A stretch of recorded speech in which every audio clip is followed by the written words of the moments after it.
This kid might look like your average high schooler, but low-key, he's built different. He waltzes into dungeons and clears them solo. Take this one, for instance, which is crawling with gigantic orcs that look unbeatable.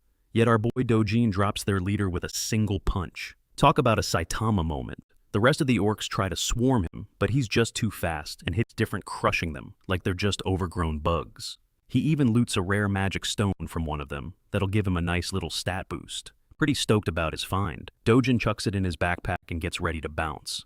That's when a crew from the guild that owns the dungeon rolls up. They spot him and are seriously pissed that he cleared out their cash cow.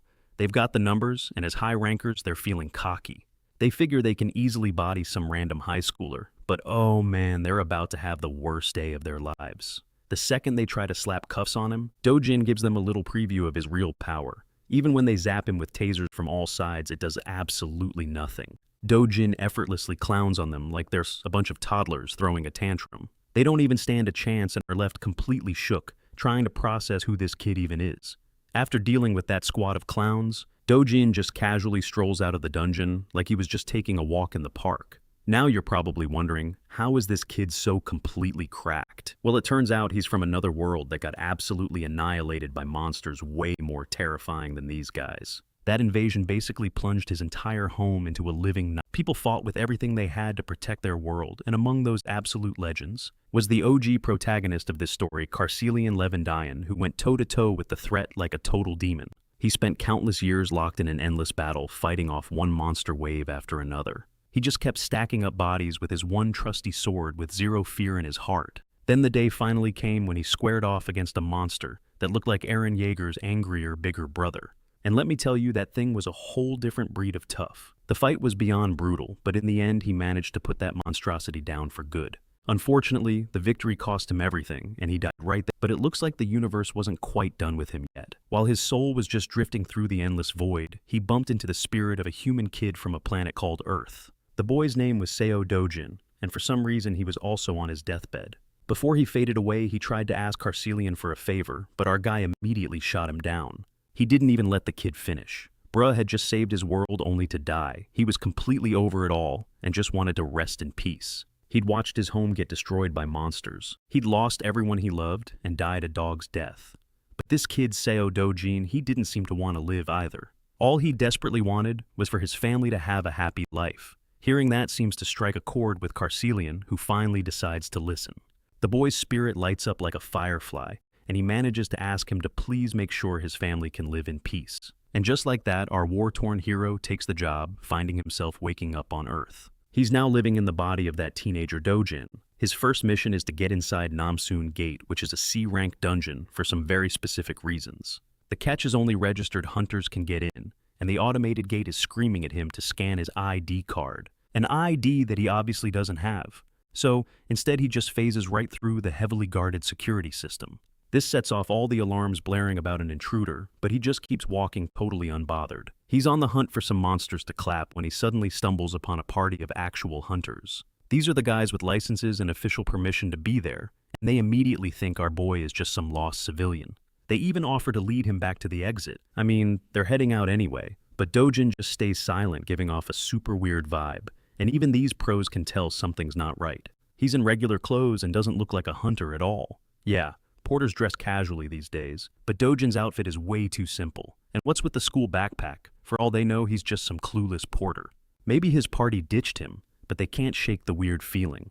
Right as they're trying to size him up, Dojin finally speaks. He basically says he gets why they're suspicious, but then he drops the bomb that he came here completely alone, no party needed. Hearing this, one of the hunters just lets out a long, tired, getting a read on why our boy is even here. The team leader has seen it a million times. Some dude gets all hyped up to play hero and hunt monsters, just because they saw a couple of flashy ads on TV. But that kind of gung-ho attitude gets you unalived real quick if you just YOLO into gates without going through the proper channels. First off, you gotta get your official hero license. After that, there's a whole bunch of training and tests you have to pass. And let's be real, this gate is C rank for a reason. If you're a fresh-faced rookie, you should be grinding in an F rank gate, unless you want to get your ticket punched for good. After hearing this guy's unsolicited advice, which literally no one asked for, Dojin makes it crystal clear that he doesn't give a damn. Of course, the hero squad is totally shook that this kid is clapping back with so much ice in his voice. I mean, they were just trying to look out for him, so they're low-key pissed, but their leader tells the crew to just chill. If the kid doesn't want their help, fine, let him be. The leader's pretty sure this dude is about to get a serious reality check on why you should listen to your elders. They're just hoping he learns exactly how brutal these gates are, because it's nothing like the TV shows that paint being a hero, like it's some kind of walk in the park. Before long, Dojin runs into a massive troll that's looking at him like he's a 5-course meal. The beast swings for the fences, but it completely whiffs, smashing into the dirt instead. Bruh, our boy moves so fast the troll's brain couldn't even load the last frame of what just happened. Then he winds up his fist and throws a punch that's absolutely devastating, hitting hard enough to turn the troll's face into red mist. No cap, it was straight out of One Punch Man total Omni-Man vibes. With that monster taken care of, it's time for the best part. We're talking loot, baby. First he snags the sword that the ugly bastard was holding. Then he uses that very same blade to do a little monster surgery, digging around until he pulls out a glowing gemstone. Turns out it's just a low-grade magic stone. It's the kind of pocket change Dojin wouldn't have even looked at in his past life. But since he's broke as a joke right now, beggars can't be choosers. All of a sudden, more monsters pour into the area, furious that their buddy just got deleted.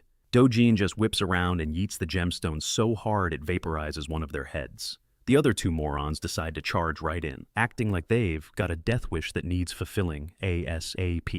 And you know what, Dojin is more than happy to oblige. While he's going on a rampage, we cut back to the hero squad. As they make their way through the dungeon, they still can't get that weird kid out of their heads. The woman with orange hair is genuinely concerned for Dojin, worried he might already be dead in a ditch somewhere. But the team leader tells her that's probably not going to happen. If he's some rando who snuck in, agents from the control center will scoop him up in no time. Those guys are always B rank or higher. And in a C rank gate like this, there's zero chance he's actually dying.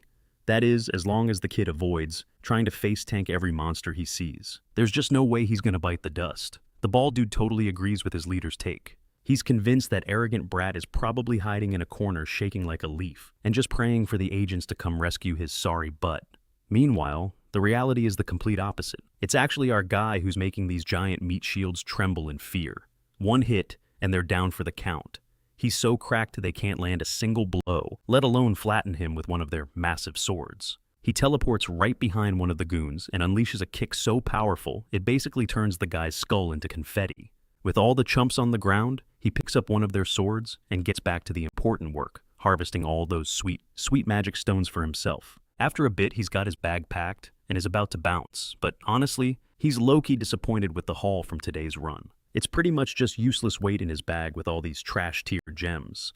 That's when one of the suits finally clocks him and gives a shout-out to his bees. Before our MC can even fully turn around, these guys in suits are already giving him a hard stare. They claim they're with the gate control center, and they want to see his hero registration. If he doesn't have one, he's got to take a trip down to their office. Our boy isn't really feeling that idea, which just makes the main suit get even more wound up, and his voice drops a few degrees. He starts getting pushy, saying our MC needs to cooperate and follow the rules.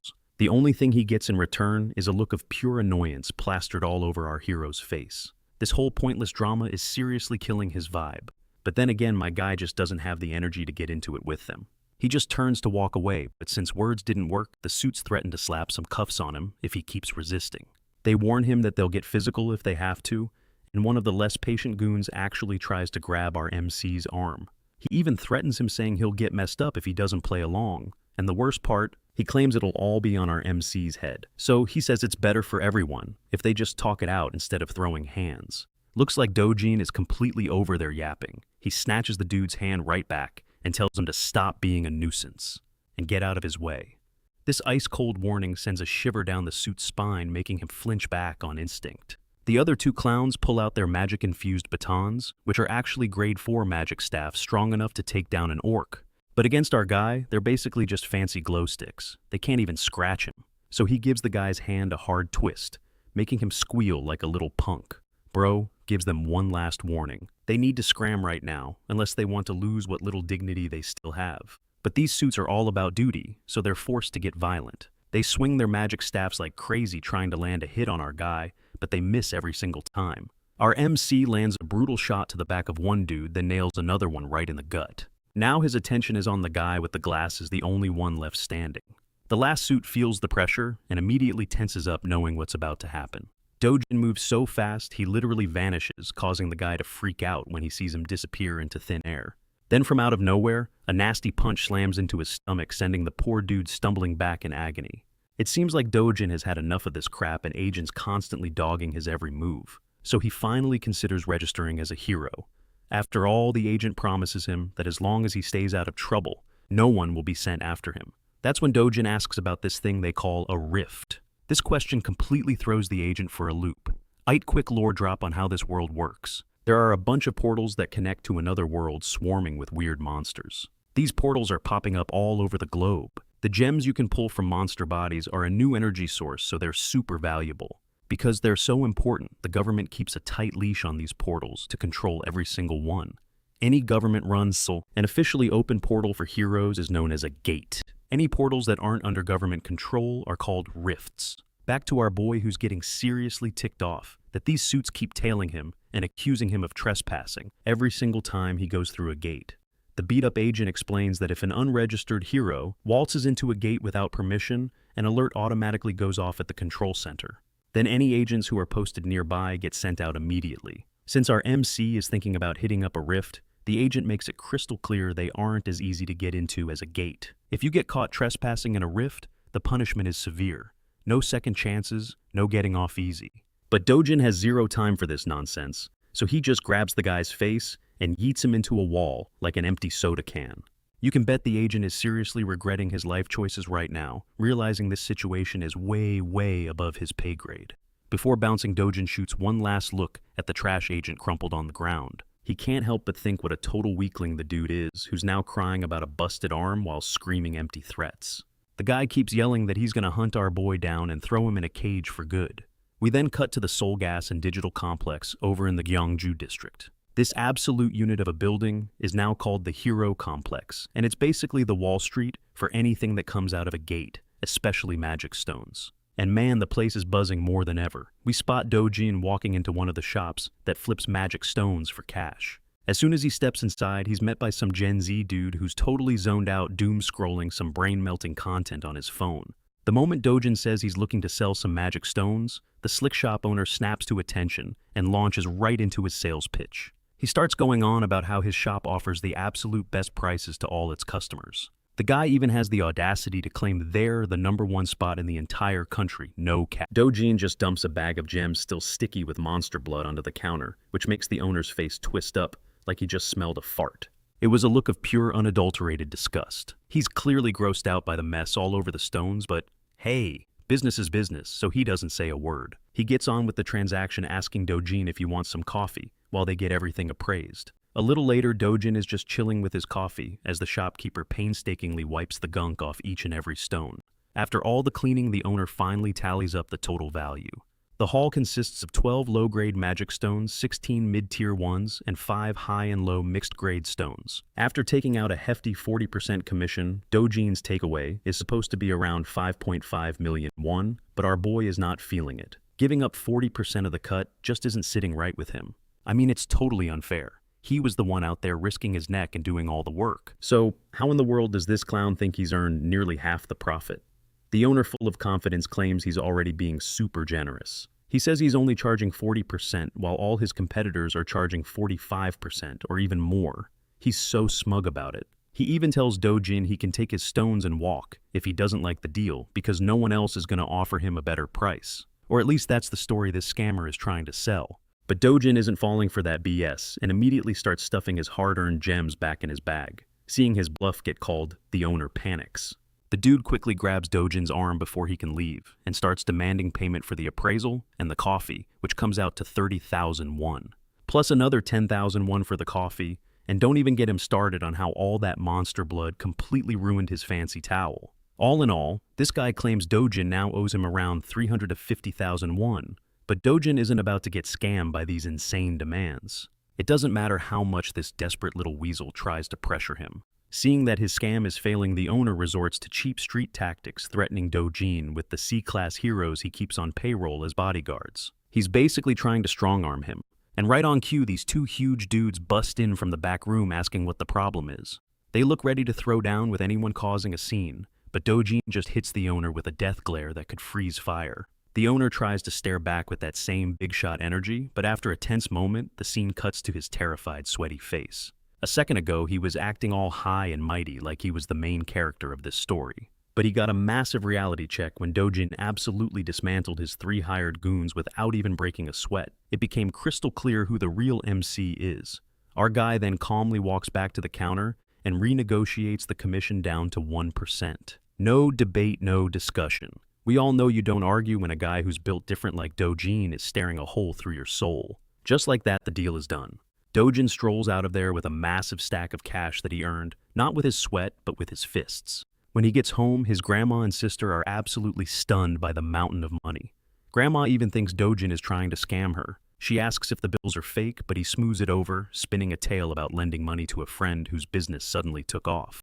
His grandma is still skeptical, wondering when her grandson ever had a friend that successful, so he doubles down, insisting it was a buddy from his childhood. After a while, Grandma finally stops with the heavy questions. And on the flip side, Dojin's little sister is hyping him up like he's the greatest big brother ever. She's stoked he's making the family rich, so the bro just pats her head and paints a picture of the fancy new life ahead of them. The little girl is just bouncing off the walls, totally jazzed about being wealthy. Seeing her, this happy Dojin knows he's making good on a promise he made a while back. He flashes back to the words of the guy whose body he's currently borrowing. The dude's one and only dying wish was to see his grandma and half-sister Yoon live comfortably and without a care in the world. But that poor soul poofed into thin air right before Dojin could even get a word in. The next thing he knew, he woke up as Seo Dojin, and now his whole mission is to make sure this family is safe and sound. To do that, he's planning to buy the most secure house in all of Korea, which has a wild price tag of 110 billion won. But for him, making bank isn't the problem, not as long as he can get his original power back. This world is pretty much a carbon copy of his old one. You know, the one he came from. Yeah, the one that got totally wrecked. The only real difference here is that the rifts, gates, and monsters are all low-key weak compared to the world he watched get demolished. For a guy who held the title of Sword God in his past life, this whole place is basically a playground. So far, he's been cruising at just 1/10 of his actual strength. Just then, someone starts knocking on the door. The visitor asks to see Seo Dojin, so our boy gets up to see who it is. When he opens the door, he's greeted by a couple of thugs just chilling on his doorstep. Apparently, these goons are here to collect on a debt they claim Dojin owes them. We're talking a massive 48 million won.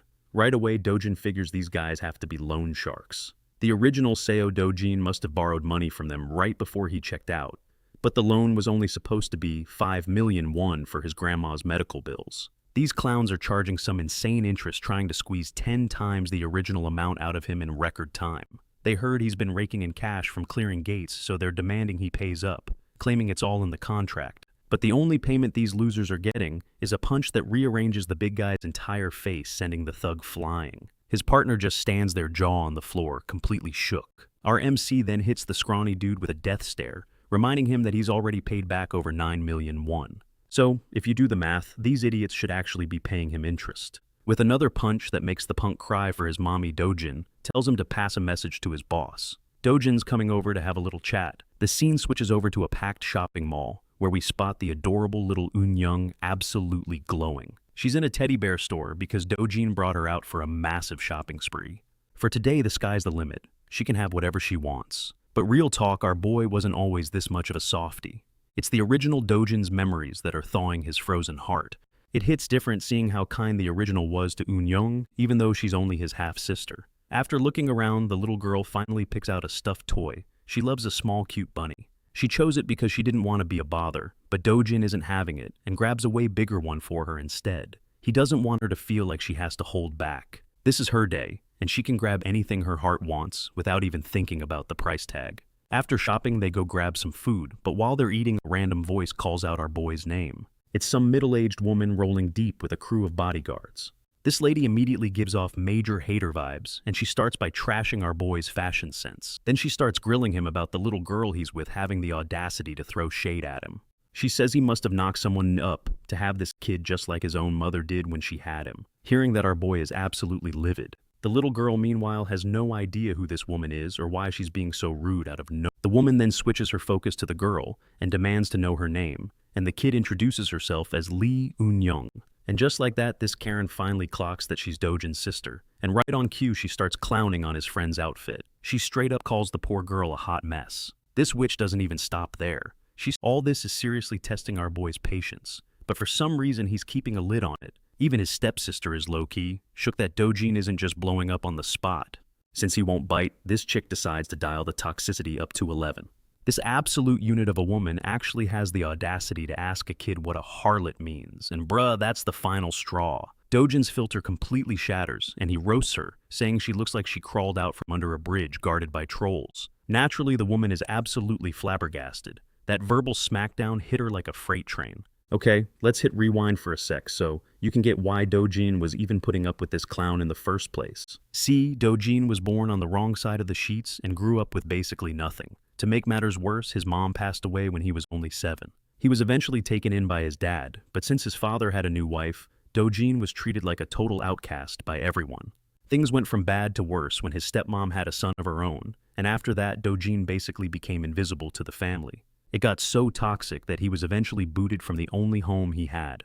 That's how he ended up crashing at his grandma's place with his half-sister. And as our boy thinks back on all this, he can't help but feel bad for the original Dojin who had to tank all that trauma and still tried to force a smile. He was acting like he didn't have a care in the world, but our new Dojin is here to flip the entire script. So, yeah, that walking disaster is his stepsister, which is why he was trying to have some chill, but he's officially all out of patience now. He remembers having to live under the same roof with this goblin-faced woman, and it's clear she's always been this foul. It's not just that her personality is pure garbage and she looks like a troll. On top of all that, the girl has rocks for brains. He goes for the kill shot, spitting straight facts and calling her out on the massive inferiority complex she's hiding. He explains that's the only reason she goes around calling other people ugly, it's just her projecting her own self-hate. Dojin lays it all out. She's nothing but a clout-chasing gold digger, and that's the tea the world needs to hear. By now, a huge crowd has formed in the mall, watching them like they're the main event. The stepsister is absolutely fuming and about to go nuclear, but right at that moment, Dojin's stepmother rolls up. The girl immediately runs to her mom like the sniveling brat she is, crying about how Dojin just verbally destroyed her. But the mother is clearly not having it. She gives her daughter a death glare that instantly shuts her up. NGL Dojin's stepmom has some serious ice in her veins. The Ice Queen then shifts her focus to our MC putting on this super elegant and friendly act. She's all smiles, inviting him to come back home and hang out. But Dojin sees right through it. He knows this whole sweet persona is a complete and total fraud. After all, this is the woman who orchestrated most of the misery in his life for the 12 years he lived there, but she just keeps talking. She keeps digging up all the traumatic memories he's tried to bury, and you can see his entire vibe shift into serious mode. With a tone colder than a polar bear's toenails, our guy tells this woman to get lost. That's a massive blow to her ego, getting shut down so hard by a kid, so she just spins on her heel and walks away. She's trying to salvage what little dignity she has left, because no cap she did not see that savage clapback coming. She's left wondering if this is even the same kid who used to just lower his head and take her abuse without a single word. Her bratty daughter scurries after her, with their bodyguards trailing behind them like a couple of lost puppies. Honestly, throughout this whole mess, those guards were about as useful as screen doors on a submarine. Alright, back to our boy. It looks like that family reunion from hell just completely killed the mood for him and his friend. So, our MC decides it's time to dip too. And for the record, the way he just went off on his stepfamily was 100% intentional. He needed to send a message loud and clear: the old pushover Dojin who couldn't even speak up for himself is dead and gone. It's about damn time his garbage family got the memo.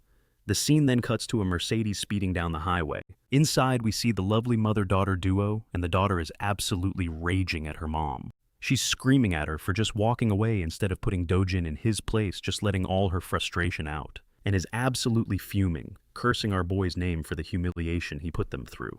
The mother grills her manager, demanding to know why Dojin is still drawing breath, but Baldy over here, he just stammers that it completely contradicts their intel. She absolutely loses it, screaming her head off that how the hell could he still be walking around when they were promised the job was done clean? The terrified guy swears he'll look into it again and guarantees there won't be any screw-ups this time. Meanwhile, the trash daughter is totally clueless about the shady stuff her mother's been cooking up. She's low-key shook hearing all this talk about killing and dying. The mom then hits her daughter with a question, wondering if she's actually caught feelings for this. Completely catches the girl off guard, and she gets all flustered and starts blushing.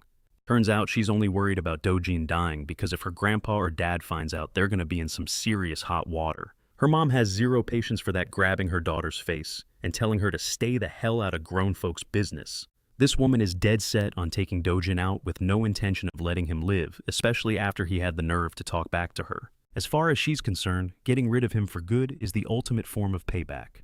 A decade ago, the world went completely sideways when giant rifts tore open the sky. These things just kept pouring out of the portals. Their only mission was to wipe out any human they saw. All that was left were destroyed cities burning to the ground. But you know how these stories go where there's darkness? A little bit of light is bound to show up, this time in the form of awesome warriors they called heroes. With their arrival came the first discovery of mana stones harvested straight from the bodies of defeated monsters. Fast forward to today, and Dojin is on the move. He's thinking about how mana stones totally flipped the script, making old energy sources pretty much obsolete. Because of this, every nation started pouring all their attention into controlling the newly appearing rifts. It was a mad dash to claim priority over them, just so they could mine all the valuable resources inside. In today's world, pretty much all of modern society is completely dependent on the whole system of gates. And of course, that means they're dependent on the heroes who can clear them. Because of that whole situation, the job of a hero is now, if you want to make serious bank, becoming a legit hero is pretty much the only way to do it. Dojin has finally arrived at his destination. It's the Yongdongpo HCS capital establishment, and yeah, but you'll see why he's here in a sec. He waltzes into the building, and at first glance, the boss and his goons look like your typical run-of-the-mill thugs trying to act tough. But our boy Dojin, he's completely unfazed by the whole situation. The boss crushes his cigarette and points out how ballsy Dojin is for not only but for also having the nerve to show up at their front door. It's clear Dojin doesn't give a single flying fudge about these guys. He cleverly flips the script, telling the boss that actually he is the one who's at a real disadvantage here. From the boss's point of view, that statement sounds absolutely bonkers. So, he asks our guy to clarify what the heck he's talking about. Dojin explains that he's simply come to collect the compensation he's owed. He's had to put up with mental, physical, and even financial damage all this time, just because these clowns exist. Hearing his strong and dead serious tone, the boss notices a major shift in the kid's whole vibe. Something about him is just different. He's definitely not the quiet pushover he used to be. And there's some after all, this is the same kid who completely demolished the goons sent to his house. Everything considered, the boss's main theory is that Seo Dojin must have gone through some kind of insane awakening during his time inside that gate. But this dude's ego is on another level. He tells Dojin that his new post-awakening confidence is just gonna get him killed. Low-key hilarious, since this hypocrite is now calling our MC overconfident. And to prove his point, he brought a whole squad of goons to try and scare him. Sure, he's got the numbers. But for someone with the skills of the literal sword god, these guys are basically just a bunch of gnats. The boss keeps running his mouth, claiming that even awakened individuals get clapped eventually, treating them like they're just disposable low-tier heroes. And the wildest part, my man really thinks Seo Dojin is some scrub-tier D-class hunter. He's convinced his crew can just roll up and flatten someone that weak. All the while, Dojin is just vibing on the couch while 5 dudes are trying to give him the death stare, and my boy couldn't care less. He straight up tells the boss to park it back in his seat. The boss is absolutely floored that Dojin is still talking to him with zero respect. Dojin just deadpans that he wasn't finished speaking yet. Hearing that, one of the goons gets his ego bruised and decides to step up to Dojin. Big mistake, bruh. Our MC just casually takes off his glasses, which only confuses the guy more, and then, boom. He unleashes what can only be described as a Giga Chad Falcon punch right to the guy's jaw. The dude goes flying across the room, and his buddies are just frozen, completely shook. But he's not done yet. Dojin immediately starts dishing out fades to the rest of the crew, dropping another one instantly. And you gotta remember, while he's absolutely dismantling these guys, he's also calmly laying out his argument. He starts spilling the tea on the boss's shady side hustle, which is hiding as Dojin lines up a punch on some orange-haired dude. He proves he knows all about their counterfeit ID ring, the whole illegal business they've got going on. Right after landing the punch, he tells the boss Dojin weaves under a punch from the last goon and sends back a haymaker with interest, putting the entire squad down for a nap. Guess he's got a special bedtime story for thugs. It's super effective every time. Then Dojin gets back to he makes it clear he needs a perfect fake ID, one that won't cause him any problems down the line. The boss is just standing there, all of that happened in just a couple of seconds. Our boy gives him a 1-day deadline to get it done. Oh, honestly, props to those NPCs for having some self-preservation, because usually in these stories, level 1 characters try to fight the final boss. The boss is having a full-on meltdown, trying to figure out just how cracked Dojin really is. He's guessing Dojin has to be at least B-class. Bro is so deep in his own head, Dojin has to snap him out of it. Once he's back to reality, he quickly agrees to the job. Then Dojin casually puts a hand on his shoulder, but the look on his face is pure ice. He asks if his stepmother Hong Hee-ju was the one who ordered the attack on him. And yeah, we already know that's exactly what happened from her little chat with her daughter earlier. The boss freezes up so Dojin tightens his grip until the guy literally screams from the pressure. His goons can only watch helplessly. Man, they seriously need to find a new barber, but I digress. The boss finally cracks and spills the whole twisted plan. Turns out that psycho stepmom wanted to completely drain Dojin's finances, leaving him totally. The end goal was to push him so far into a corner that he'd see taking his own life as the only way out. No cap, that is some next level evil. Especially to do to your own stepson. But yeah, those were her exact orders. After hearing all this and letting the dude cry and beg for a bit, Dojin finally lets him go.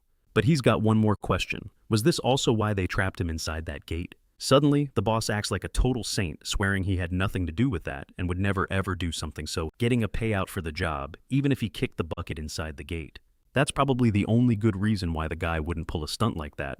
And it's already got Dojin. He says the name out loud, Kang Chul-woo. Yep, that's the dude who basically led him to this gate to begin with. After laying down his 2 demands, Dojin makes it clear he wants every single scrap of info on this guy by tomorrow. Then he just dips out politely, completely flipping the vibe of the room from when he first walked in. After that whole chat, Dojin's left deep in thought once again.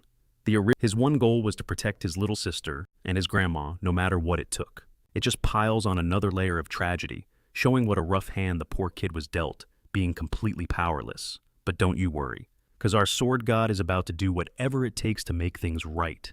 And the very next day, guess what? Our boy is officially registered, and what's wild is he's already rated as a B rank. Low-key super convenient, not like those other stories, where the MC has to start at rock bottom for the clout. Tapping his new ID on the machine, he proves the card is legit when the system confirms his identity, but it immediately throws up a warning telling him his rank is way too low for the dangerous quest he's about to jump into. This is actually getting on our boy's nerves. He's thinking maybe he should have strong-armed the guy into giving him a higher rank from the get-go, just to avoid these annoying little hiccups, even though the system is basically screaming at him not to enter a gate so far. So let's break down the details on this Night Island gate. Technically, it's a B-rank gate, but that doesn't mean a B-rank hunter can just waltz in and expect to survive. For safety, heroes are always told to be at least 1 rank higher than the gate they're tackling. The dungeon scale is rated D rank, which means it's massive and spread out, making it a nightmare for anyone trying to go it alone. The one silver lining, though, it's a network of tunnels. That means solo hunting won't be as insane as it could be, even with the gate's massive scale. Normally, they'd recommend an A-rank hero for this job, but words like risk and danger just aren't in our boy's vocabulary. I mean, what's the worst that could happen? He has to fight a whole army of monsters in a cramped tunnel. With barely any room to move, Dojin just grins at his first opponent, a massive serpent radiating a messed up purple aura. For most hunters, this would be terrifying, but for him, this is a good omen. He prepares his gauntlets ready to throw down. Oh, and plot twist, the serpent brought its entire squad. And no cap, their tongues are giving me major alien movie flashbacks. They all try to jump him, but it's completely useless. Our boy is built different, an absolute killing machine. He just tears through them, snatching up mana stones like the monsters were never even there to begin with. Now, this black killing viper is a nasty piece of work. It's famous for a hyper-paralysis, poison that can drop anyone with just a single touch. Knowing this, Dojin doesn't hesitate. He blasts forward like a bullet and launches a full-power attack in the blink of an eye. He starts slicing and dicing the creature, sending blood everywhere, until he literally cleaves the monster in 2. With that snake down for the count, Dojin takes a sec to check his gear. The gloves he bought are ensuring the poison doesn't touch his skin, and for 300,001, they're definitely pulling their weight. Getting back to business, Dojin locks eyes with 4 more of these ugly oversized worms, and using his insane speed, he just starts blasting straight through their heads. Blood goes flying everywhere, until all the vipers are sent packing to the next life. Dojin then gets busy, digging through the monster's corpses for magic stones. But to his disappointment, there's not a single stone to be found. This checks out with the rules from his original world, though. In that game, these specific monsters only had a 3% drop rate for mana stones. What this means is he's gonna have to grind and hunt hundreds of these things if he wants any decent loot. As he pushes deeper into the tunnel, he stumbles across Mr. Bonehead. Now you might be thinking boss fight, but Dojin's and bruh, he deadass asks the giant snake if it's the final boss, like it's gonna answer him back or something. Dojin figures, hey, at least he's not lost anymore. Seeing his ticket out of there, he doesn't waste a second and just launches himself at the monster. He's trying to make this a quick one and done so he can go home, But that's when things go sideways. Even though he lands a super solid hit, his punch does absolutely nothing to the creature. Bro basically just gave it a little love tap on the head, and while he's stuck in midair with no way to dodge, the beast just yeets him into the wall with its tail. Dojin ends up in a crumpled heap on the ground. I think that was a major reality check about how cracked this boss monster really is, and lets out a hiss that sounds like pure nightmare fuel before it tries to take a bite out of him. Luckily, our boy has some slick moves and dodges it clean, using the momentum to pivot right back into the fight. He slams a massive punch into the creature's body, which actually leaves more cracks spreading across its armored scales. This second hit makes one thing crystal clear to him. This boss is built different and has an insanely tough hide. This thing is on a whole other level compared to the regular Vipers he was just trashing. In his current state, that shell is so OP he can't even dream of breaking it with just one hit, which totally flips the script on. It makes him wonder if he needs a whole new game plan. Back in his prime as the legendary sword god, he would have absolutely wiped the floor with this overgrown lizard. But then he suddenly spots something. It's the sword of some poor warrior who died trying, and now you guys are about to see exactly why they call him the sword god and not the punch god. Even though the weapon is totally wrecked from the last fight, he grabs it knowing that a sword is only as deadly as the person swinging it. With that thought, he grips the blade and starts walking toward the monstrous snake. The creature sees this and shoots forward like a rocket, trying to strike him down with insane speed.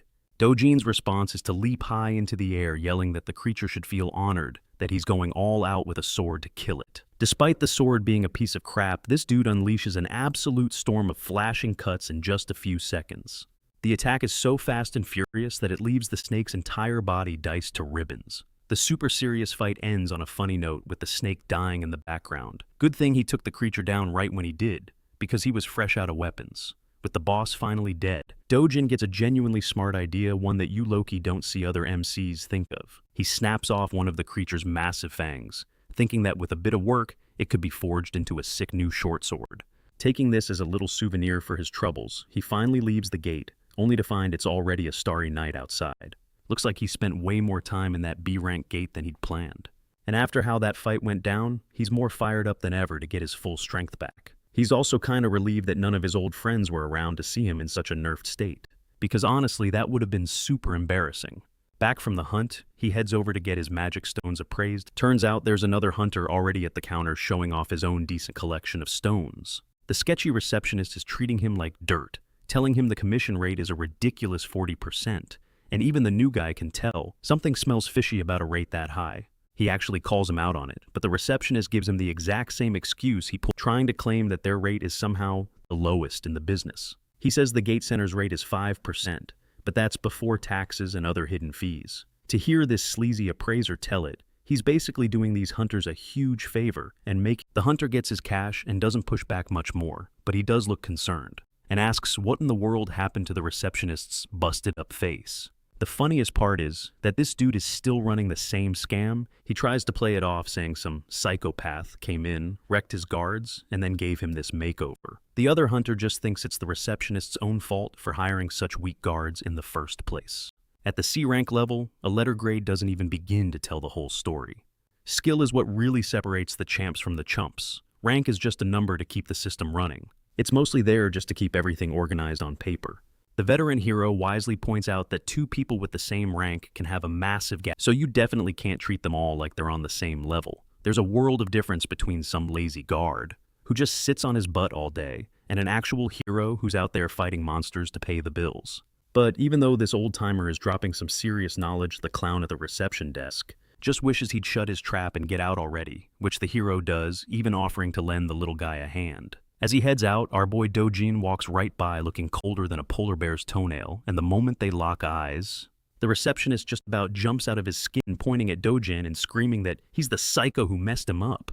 Turning to see what the commotion's about, the veteran hero is low-key impressed. He can't help but notice our MC's lean but solid build for his height. Still hearing that this guy thrashed the local guards makes the veteran gear up, asking if he's the one. The one thing that's actually kinda cool about this hero is that he doesn't get triggered over nothing. He genuinely believes Dojin is just another awakened dude abusing his powers on regular people, which couldn't be more wrong. I mean, he's only got one side of the story, but it's honestly refreshing to see characters that feel real.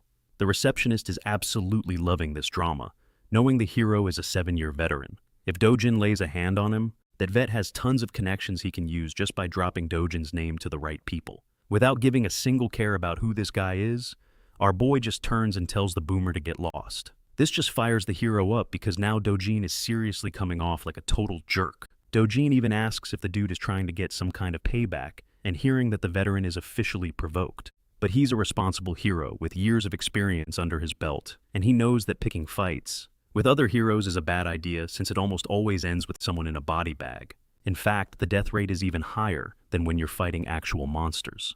Remembering that little fact, bro instantly chills out, turns his back, and walks away, leaving the receptionist totally speechless. Dojin then turns to the sleazy little appraiser and asks if he has a problem that needs to be sorted out. Before the guy can even squeak, Dojin dumps a bag packed with magic stones on the counter to be cashed out. And bruh, these aren't just any stones, they're all top grade, which really makes you wonder, who in the hell is this guy, at least from the receptionist's point of view? After running the numbers, the total comes out to a whopping 150 million won, which sounds like a ton, but for Dojin, that's pocket change for a single day of hunting in the dungeons. He asks for the money, but the receptionist brings up the commission fee they need to take out first. This of course earns him a death glare that could probably freeze lava.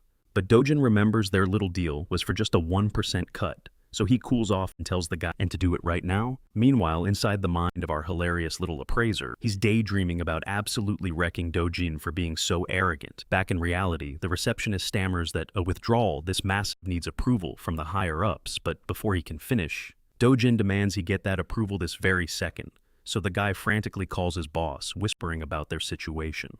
But before he can even explain what's going on, Dojin snatches the phone and speaks directly to the boss himself. He tells him to stop wasting time and approve the payment. The boss is cool with it, but he asks Dojin to. Dojin, accidentally on purpose, smashes the phone against the wall, shattering it to pieces. The employee is trembling as he stares at his busted phone, while Dojin tells him to hurry up and get the money ready. Now that everything's crystal clear, the receptionist scrambles to prepare several huge bags of cash to complete the transaction. And just like that, the guy is left completely crushed, forced into a corner he can't escape. Maybe you're starting to feel bad for him. But don't forget, this dude was still skimming nearly half the cash that real heroes earn by putting their lives on the line. Yeah, he's a total scumbag. 10 minutes tick by and the boss storms into his own store. He's absolutely fuming about why his employee has been ghosting his calls. And the funniest part, the receptionist just straight up quits on the spot, completely done with all the drama. The boss then spots the guy's phone smashed against the wall and instantly pieces together what must have happened. Seeing the mess, he whips out his phone to call someone named Ju Yan, telling her to get over there immediately. Turns out Ju Yan is a massive deal. She's rocking this insane pinkish purple hair, and she's so famous that people on the street are literally chanting her name, Hyun Ju Yeon. They treat her like a total A-lister, and let's be real, her outfit is straight fire. She finally walks into the store, and the receptionist is just frozen, completely starstruck by her presence. She just gives him a warm smile and a friendly hello. There's a damn good reason everyone's freaking out over her. She's the 4th rank. She's an absolute beast. Rumors have been flying that she's the boss's niece, which makes the receptionist wonder what the hell she's doing there. Ju Yan confirms it's all true, saying her uncle called her in to help out. Her mission to deal with some out-of-control hero. Clearly hooked by the drama, the super stylish S-ranker takes a seat. She's all ears, ready to get the full scoop. In the next scene, we find our boy Dojin looking absolutely shredded. He's out in the sun meditating. He's been grinding and hunting for a solid day, and yet the rewards he got from it were basically trash. At this rate, he's seriously stressing about what's next. His number one goal is to get strong enough to solo S-rank gates. That means one thing. He's got to train like a madman to reclaim his original power. You heard it here first, folks. It's officially training arc time. Dojun's biggest hurdle in this new life is that the mana density here is low-key garbage compared to his old world. This means that even if he goes all out trying to absorb mana, it'll take at least 3 years just to get back to his former glory. And that's if everything goes perfectly. On the bright side, he could try to score some better gear for his fights. But here's the kicker. Even the crappiest equipment costs hundreds of millions, so that's just burning money for no reason. All of a sudden, his danger senses start screaming. He feels a threatening presence fixated on Yoon Young. He snatches up the little girl in a flash and yells for everyone to get inside the house, now. Once they're in, he locks the place down just as his grandma starts freaking out, asking what's happening. The whole building begins to shake from a massive tremor. His grandmother jumps in fear, terrified they're in the middle of an earthquake.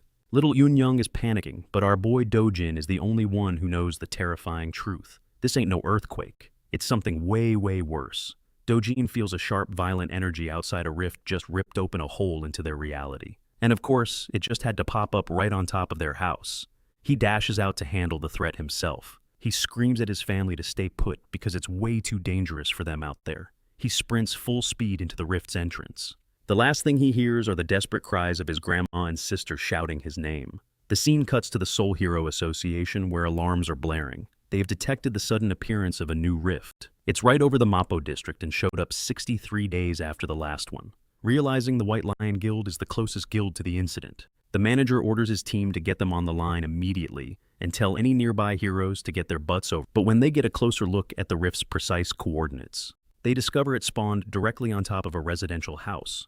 This complicates things big time because if by some horrible chance a regular person wanders into that rift, they're 100% toast, no question. Not only that, but once someone enters the rift seals itself off. And if that a 10-day countdown begins before a massive wave of monsters comes pouring out, bringing chaos and destruction to everyone living in the area. The monster outbreak would spiral so far out of control that the safety of the entire city of Seoul would be at stake. The manager is desperate to know who interacted with the rift, and that's when they get the confirmation. They know that Seo Dojin has already gone inside, since he's the one who actually lives in the house. His grandma tells them he jumped into the rift to shield his family from the They're all convinced he's just a regular dude, not some hero. And that's a massive problem, because the odds of a normal person making it back from a rift. This news just crushes the entire staff, leaving them feeling totally helpless, since their hands are tied. Meanwhile, we cut to Dojin's stepmom and bruh. She is absolutely fuming over the news of his awakening. She literally can't believe what she's hearing. Her assistant explains that even though he hasn't officially, they've already confirmed he's a newly awakened being, all thanks to that last gate incident. This just pisses her off even more because Kang Chil-woo was supposed to take him out, but instead he just ended up giving our boy a power-up. Losing her cool completely, she slams her fist on the table, screaming about how they could be so incompetent that they couldn't even kill one guy. What's even worse is that they took her money and still botched the job, which just adds fuel to the fire. She unleashes her fury on Manager Lee, telling him to send a message to Kang Chul-woo. The message is simple. If he doesn't personally finish off Dojin, he's gonna owe her 10 times what she paid him. But then her assistant drops a bombshell revealing they might not even need to contact that guy after all. He explains that a brand new rift has opened up right above No cap. The situation is basically a death sentence. There's no way he's coming out of that alive. Hearing that her problem is about to solve itself, Hong Hee-ju is actually thrilled. She just tells her assistant to keep an eye on things and wait for updates. Speaking of our boy, he's just stepped into the rift's domain. And what does he find? A forest, but not just any forest. It's the exact same one where he spent his childhood. This place, the forest of Patiswa, is a perfect recreation, down to the tiniest detail from his memories. Even the dense mana in the air hits different feeling, exactly the same as it used to. He follows a familiar path, a smile spreading across his face, as he's reunited with this absolute unit of a tree is just radiating pure uncut mana. It's the most sacred structure there is, the very heart that keeps the world in balance. In fact, the fall of the old world was kicked off the moment this tree was burned to ashes, which permanently but here in this pocket dimension the tree is perfectly fine looking, just like he remembers, even though he has no clue why. But one thing's for sure, this is his golden opportunity to get back all the mana he lost by soaking it up from the tree. So, our boy starts meditating right under this insane mana faucet, feeling his power coming back stronger and more refined by the second. He stays in that exact spot for over 3 days, completely zoned in, forgetting to eat, drink, or do basically anything else. A full 10 days go by with his entire focus poured into syncing up his breathing. But by the end of the 10th night,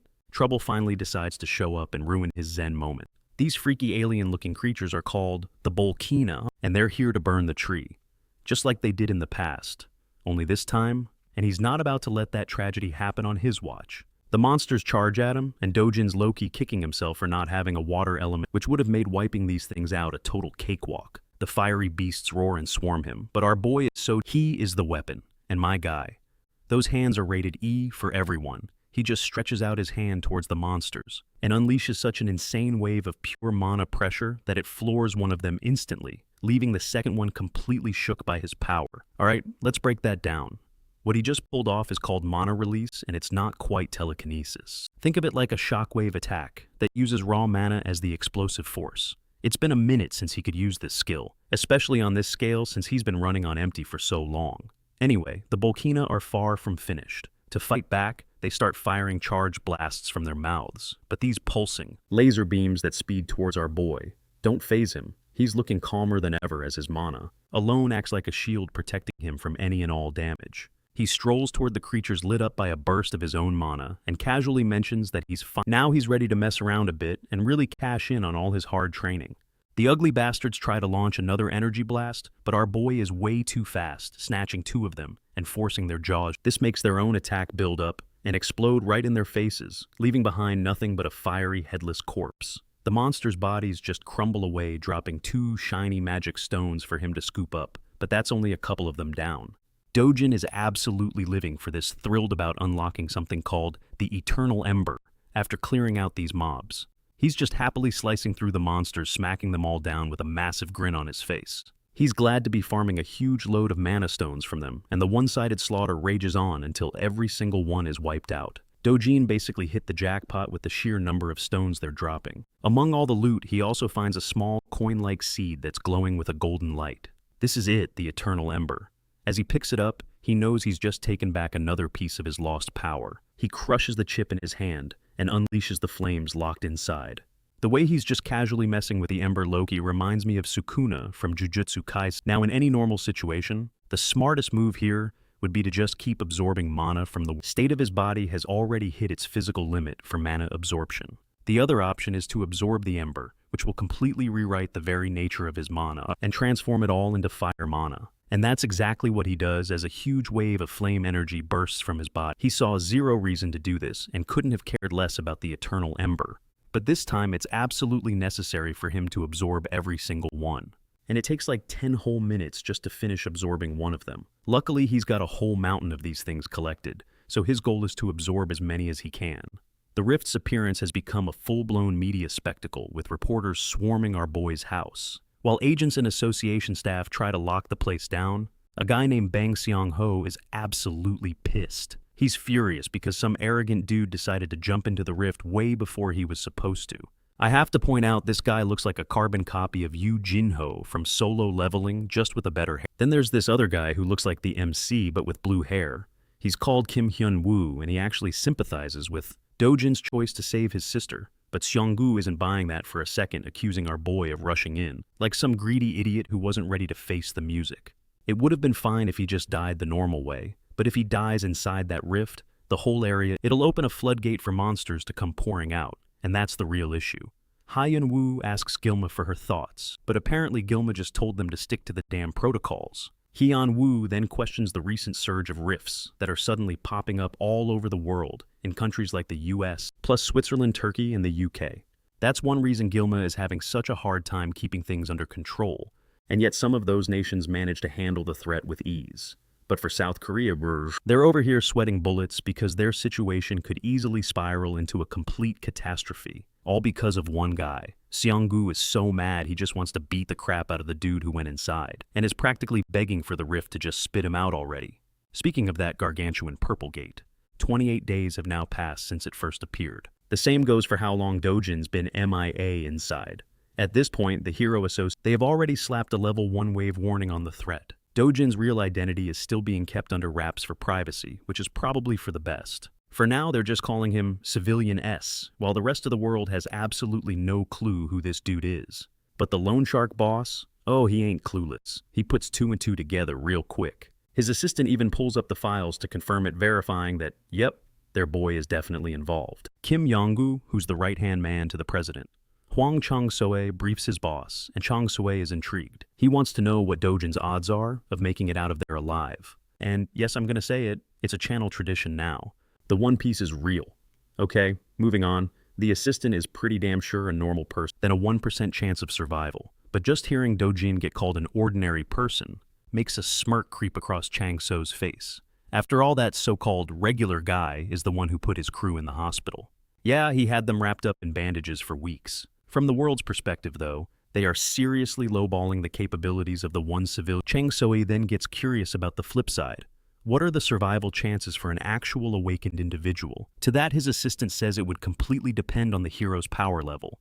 He says it's tough to make a solid judgment call, without any real intel, and even Chang So admits that. Being a good fighter is a whole different ballgame from just being good at surviving, which throws a massive wrench in the works, especially when you're trapped inside a rift of all places. Anyway, one thing is crystal clear. That scumbag loan shark hasn't changed one bit. Chang So is pretending to protect Dojin's family, but trust me, nah, this piece of garbage is planning to sell their organs on the black market if Dojin doesn't make it back.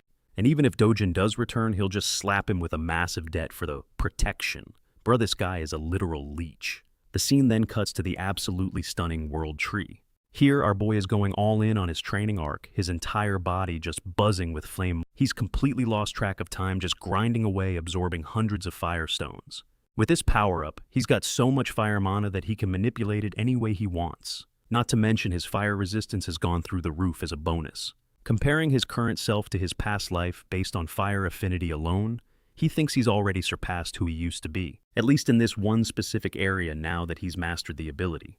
He takes a second to embrace the World Tree, having a quiet moment with it. It's always been there for him. That was true in his past, and it's true now. For that, Dojin is deeply grateful for everything it's given him. He's even whipped up a small pouch out of vines to store all the mana stones he's collected. Dojin gets that he'll probably never see this divine tree again, but still, he's holding out hope that their paths will cross again, especially if the tree ever finds itself in danger. Because if that day comes, you bet your ass he'll be ready to protect it with his very life. Now, I don't know about you guys, but I really, and I mean really, enjoyed this wholesome scene. That night, Dojin finally steps out of the rift and back into the world. Luckily, he doesn't sense anyone nearby, guessing that everyone probably just wrote him off as dead, and figured a monster wave would pop out any second. But then he does feel the presence of someone incredibly powerful close by. He immediately decides to track them down, rushing off to find the source of the energy. A moment later, he stumbles upon the two agents from before, the always pissed Hyun-woo and the super chills. He can tell just from their outfits that these guys are with the Hero Association, which means if he gets caught, things are going to get messy fast.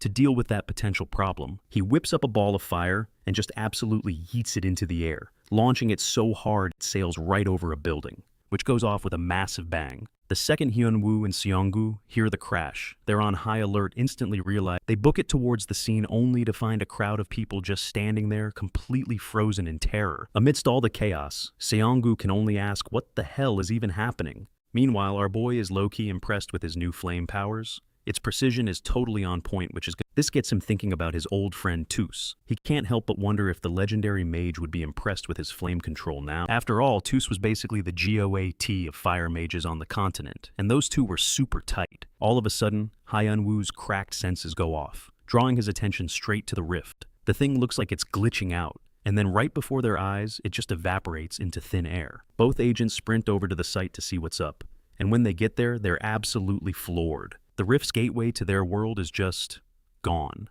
As for our MC, he's already casually strolling to his next destination, without a single care in the world. The next morning, the news is blowing up about the official announcement states the rift disappeared 29 days after Seo Do-jun first entered the zone, which pretty much proves the Hero Association was capping about that whole monster wave threat. They have no clue why the rift suddenly vanished, and are currently scrambling to investigate what went down. They're also having a tough time pinning down the cause of the fire that conveniently erupted the moment the rift closed. Since it started in a junkyard, most people are convinced that Seo Do-jun is dead, and this is just karma for his own actions. But little do they know, our boy is hiding in plain sight, just listening to everyone's hot takes. While some people are actually sympathizing with the kid who supposedly lost his life, the rift's disappearance is absolutely crushing news. For our hero, he's completely gutted that he's been cut off, but even though he can't protect the World Tree anymore, there's still someone else in his life he can protect, which brings us right back to inside. These absolute clowns are busy celebrating Do-jun's supposed death, figuring now they can easily get rid of his grandmother and sister without any problems. Chang-jo is just that kind of psycho who gets off on ruining lives. One of the scumbags even starts talking about how they should just let the little sister grow up first, so they can use her for other things. While they're running their mouths with zero filter, a familiar voice cuts in and demands to see their boss. The scene cuts away from there, and we catch up with Chang Seo, who's just cruising through his day, smug as hell. He's completely satisfied thinking Do-jun is finally out of the picture, and 6 feet under as his assistant runs down the day's schedule. Apparently his calendar is wide open. Aside from one lunch meeting with another CEO, he's hyped to hear this, since it means he's free to go all out partying tonight at a club run by Madame Kang. It's all pointless chatter.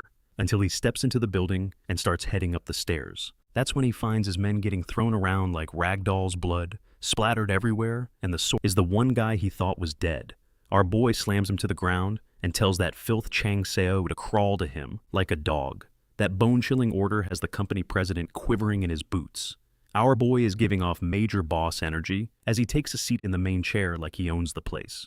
He then repeats his command to the clueless Chang Seo, who's still trying to process the sheer audacity of that order. Without hesitating, the guy actually gets down and crawls. With zero chill, the command is so loud and clear that Chang Seo just whimpers in humiliation, taking a second before he actually manages to bark. But our boy isn't satisfied at all. He's personally going to make an example out of this dude by forcing him to bark over and over for everyone to hear.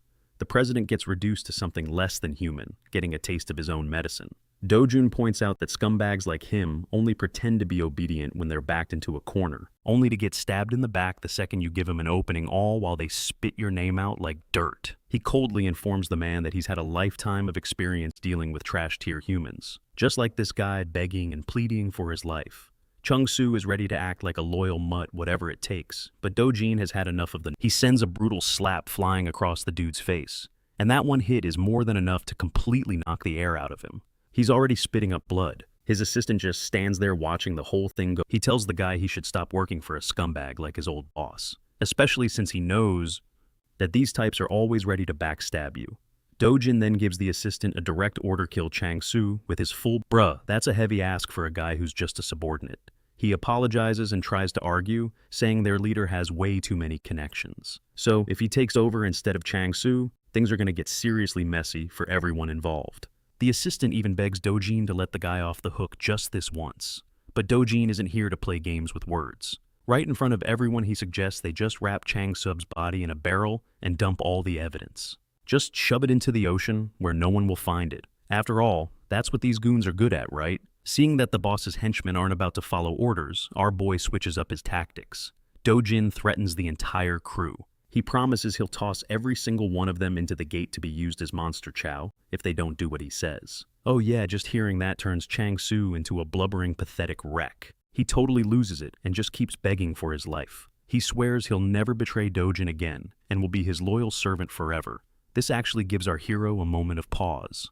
Low-key, he could just off Chang Su right here and solve, but something's different about him this time around. Dojin even admits to himself that he's gotten way softer than his ruthless past self. So he agrees, offering the guy a hand.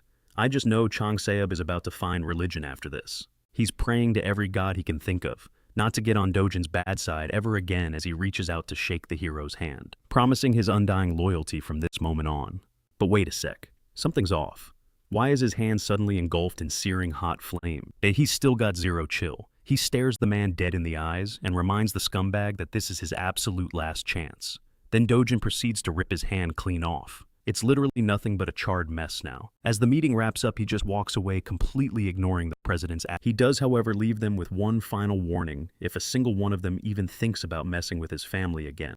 Dojin will personally make sure they all die. As for their new job, they're now responsible for one thing and one thing only: protecting his family for the rest of their lives. Now that's how you put traitors in their place. On paper, the guy known as Seo Dojin was just a nobody who disappeared when the rift vanished. But in reality, he's actually chilling at a local McDonald's. The government, the Hero Association, and every media outlet just forgot about him, treating him like yesterday's. They all wrote off the civilian who went into the rift as a dead man.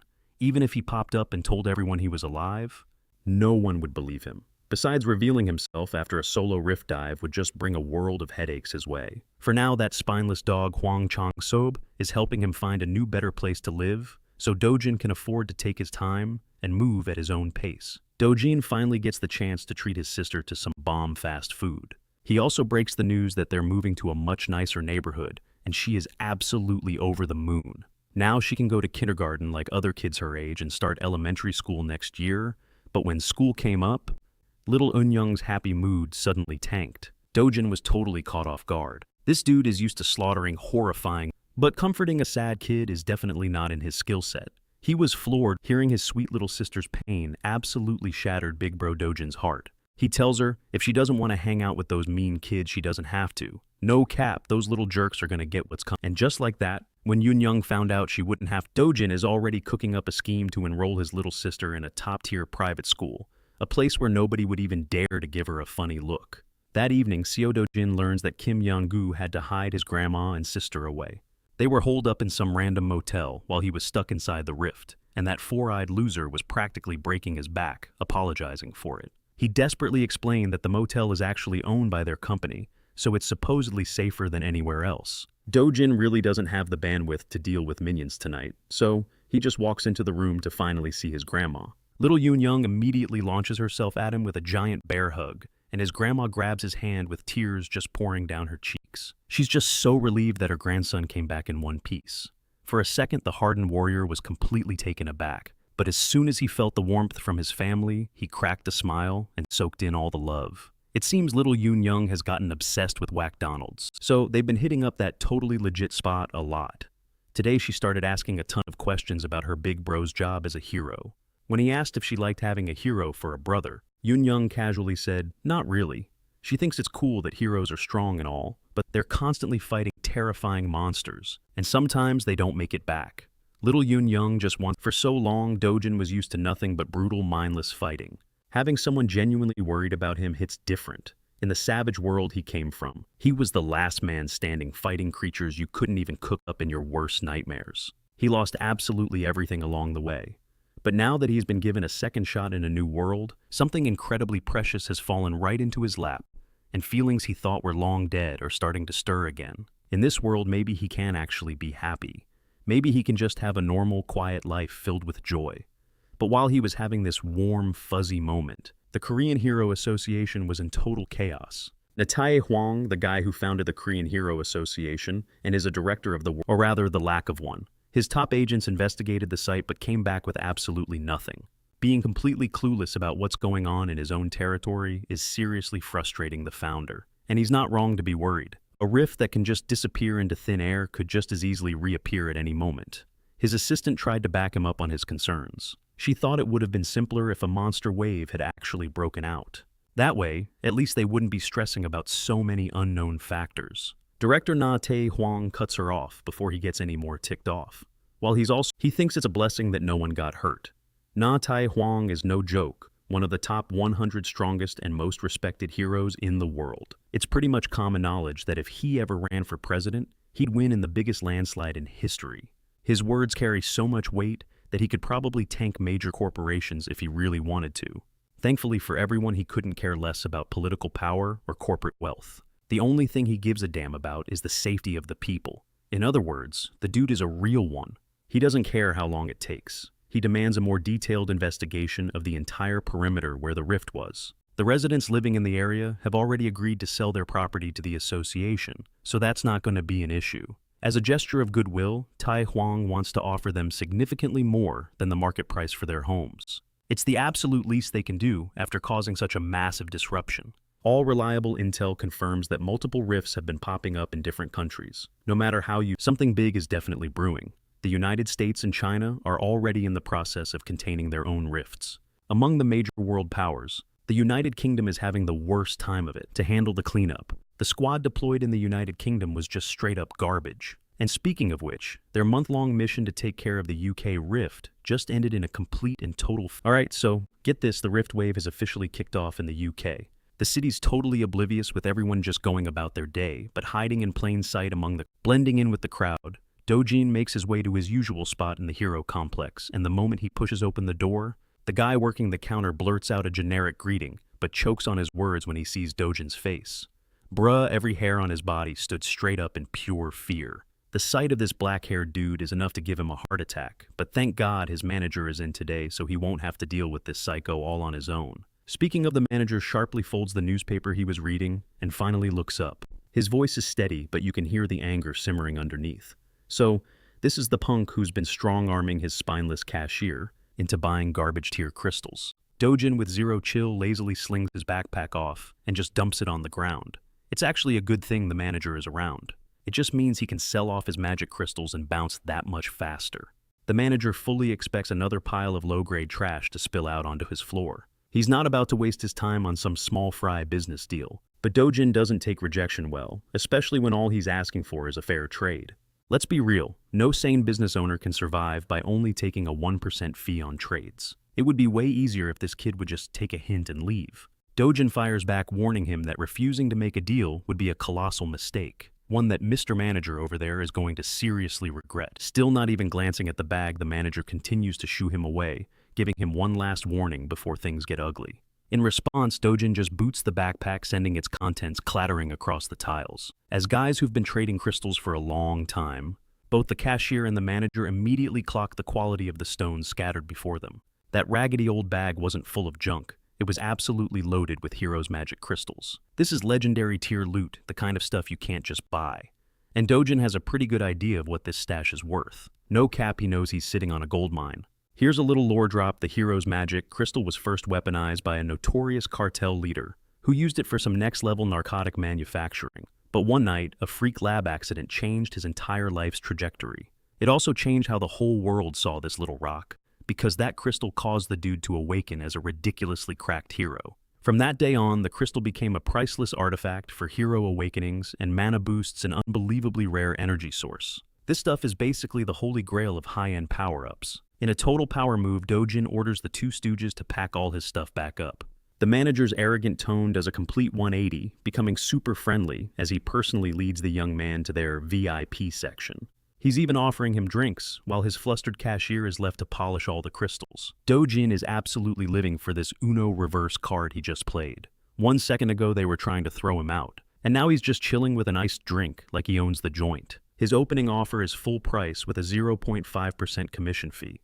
The instant the manager shows any sign of hesitating, Dojin threatens to walk away from the deal entirely. He used to let them have 1%, but now he's slicing that already pathetic rate even lower. To be honest, he's pretty much just doing it now because they annoyed him. In reply, the manager bows his head and gives the most dramatic, over-the-top apology he can possibly fake. But Dojin is so overhearing these empty apologies. They can either agree to his rate, or he'll just take this jackpot somewhere else. It's really that simple. The cashier is just standing there mentally cursing Dojin out for being such an insufferable prick. Seeing that his award-winning performance isn't going to get him a bigger slice of the pie, the manager shifts gears and launches into a long-winded speech about crystal markets and their pricing structures. Dojin doesn't have time to listen to this clown yap on, though. He chugs the rest of his drink and gets up from his chair. This sends the manager into a total meltdown, feeling the deal of a lifetime slipping right through his fingers. Desperate, the manager blurts out an offer of a 9% commission. When that gets no reaction, he frantically proposes 8% instead. This went all the way down to 8.76 and then 5% a range, where his shop would make absolutely zero profit.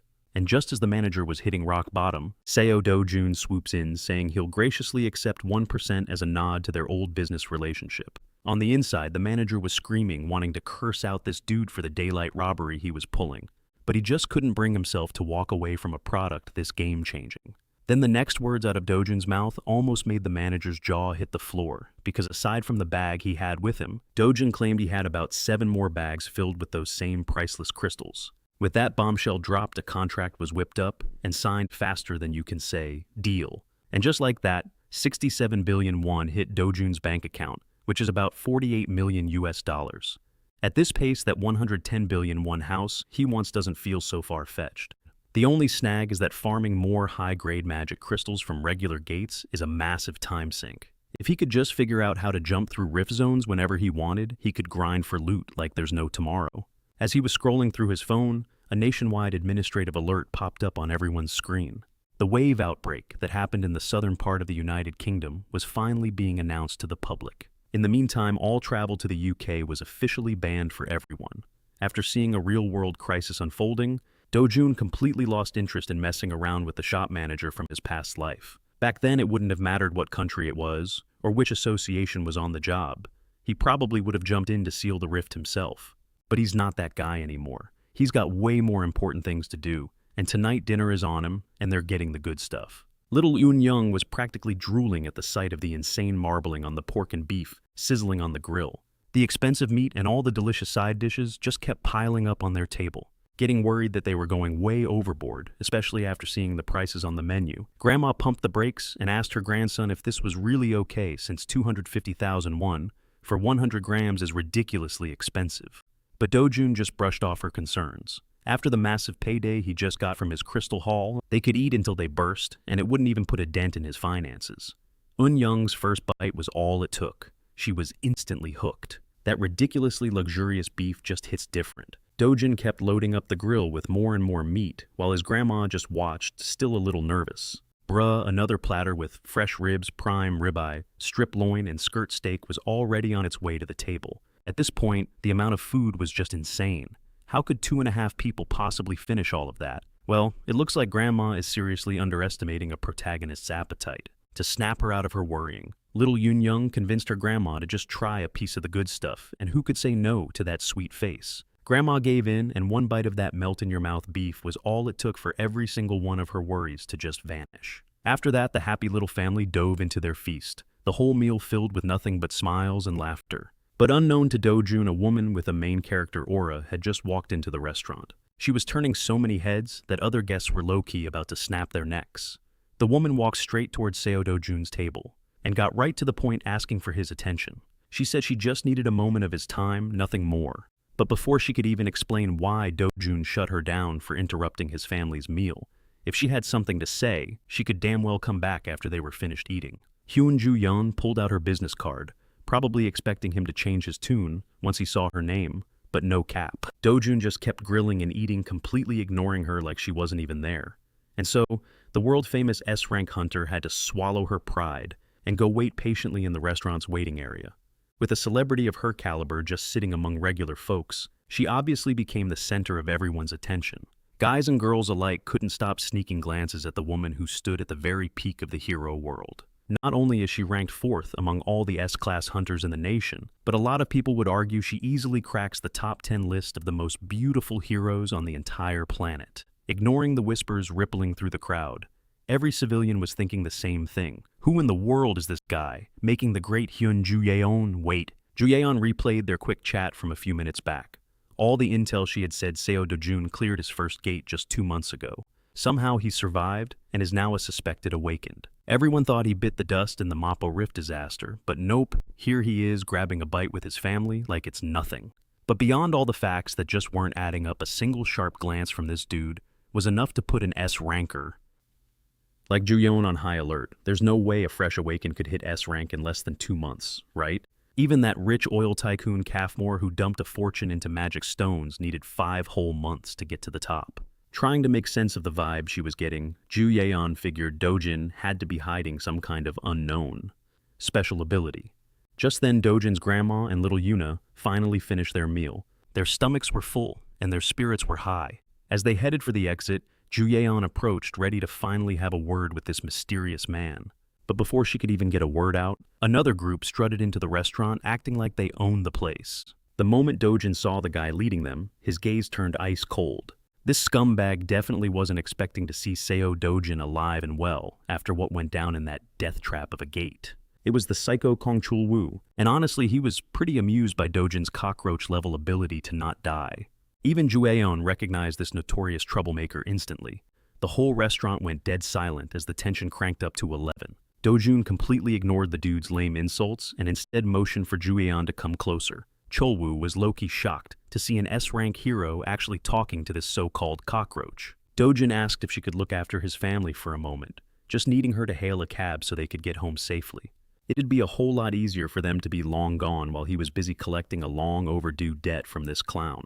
Luckily for him, Hyun-ju-yeon is a pretty understanding person. She did exactly what Dojin asked, reassuring his grandma and the little girl that everything was going to be all right. She waved them off, but you could totally see the worry on their faces. Ju-yeon was left standing there awkwardly as the taxi pulled away. The second it was out of sight, a loud, crisp smack reverberated through the entire restaurant. With his family safe, Dojin could finally drop the nice guy act and throw hands. He moved so fast that Chul-woo didn't even see the hit coming. All he felt was the sharp, stinging pain exploding across his face. Furious from such a humiliating hit, Chol-woo gritted his teeth and lunged forward to hit him back. A waitress, seeing things escalate, tried to step in and break up the fight, terrified that these awakened were about to tear the whole place down if this kept going. Her totally reasonable plea was met with some seriously unreasonable violence. Fortunately, she wasn't seriously hurt. Seo Dojin calmly told all the civilians to clear out of the room for their own safety. Chulwoo is ridiculously easy to provoke. He's a complete meathead who can't even string together a decent insult. And for that, he earned another fist straight to the face. He was completely blindsided as knuckles slammed into his head. See, Kang Chulwoo is the scumbag who trapped the original. Seo Dojin inside a gate and left him to die. And even though our MC wasn't the one who was personally wronged, he still has some serious beef with this clown and wants answers. Chulwoo, the goblin-looking goon, just laughed. Then he started running his mouth about how Dojin's evil stepmother was the one who orchestrated the whole thing. Realizing that getting this idiot to spill the beans was way easier than he expected, Dojin casually pulled out his phone and hit the record button on his video app. All he needed was a nice, clear recording of this confession to use as evidence. And his life will be a lot simpler in the future, but Dojin's completely unbothered vibe just pisses Chulwoo off even more. He balls up, his fist starts trash-talking Dojin's mom, and unleashes a punch with some serious bad intentions. Dude is dead set on finishing the job he botched before. His game plan is to put Seo Dojin down for good. But big yikes for this goon, his caveman-level attacks are a total joke against Dojin's expert-tier chi manipulation. Dojin barely even moves, deflecting the haymaker with a soft touch that sends the guy's fist flying back like it hits some kind of invisible trampoline. Kang Chulwoo has literally never seen anything like this before in his life. Normally, he just plows through everyone with pure brute force to get the W. But now it's hitting him that he's up against someone who's built different. Someone so far beyond his comprehension that his tiny pea-brain is probably short-circuiting right now. And just like that, he gets launched off his feet. Dojin follows his trajectory like a predator toying with its dinner, and the sickening crack of fists on bones starts echoing through the entire restaurant. Meanwhile, the server from earlier is scrambling to call the cops. But before she can even hit the call button, a slender hand gently takes the phone from her. It's Hyunju Yeon wearing a big ol' smile. She reassures the freaked-out server that she'll handle everything from here on out. So there's absolutely no need to get the authorities involved. Honestly, the server is just happy to see a friendly face in the middle of her meltdown. Meanwhile, Dojin is just going to town on Kang Chulwoo's body with a flurry of slaps, scratches, and punches, not giving the guy a single second to catch his breath. From what Dojin knows, this lowlife is a B-rank hero, and at that level there aren't many people who can just wipe the floor with him so helplessly. Watching this absolute beatdown, Dojin's gotta be at least A-rank. But even if that's the case, this fight still seems way too one-sided. Before things get any crazier, Hyunju Yeon carefully calls out to Dojin and asks him to chill for a sec.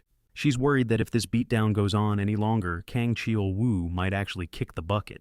Taking her advice, he drops the goblin goon's limp body on the ground and dusts off his hands. Seeing that there's obviously some major beef between these two, Ju Yeon asks the kid how much he actually knows about Kang Chulwoo. Dojin might not have the full story, but he knows enough about this bastard to want his payback. Hyunju Yeon warns him that this piece of garbage Kang Chulwoo is connected to Kang Young-pyo, an S-rank hero. But Dojin already knew that, and honestly, he doesn't see the problem. Ju Yeon has never met anyone this reckless and insane before. This dude genuinely doesn't care about the consequences of picking a fight with an S-ranker's relative. Hyunju Yeon explains that Kang Young-pyo is extremely protective of his delinquent cousin. Word about this little restaurant brawl will definitely get back to that powerhouse, and when it does, someone's gonna get hurt.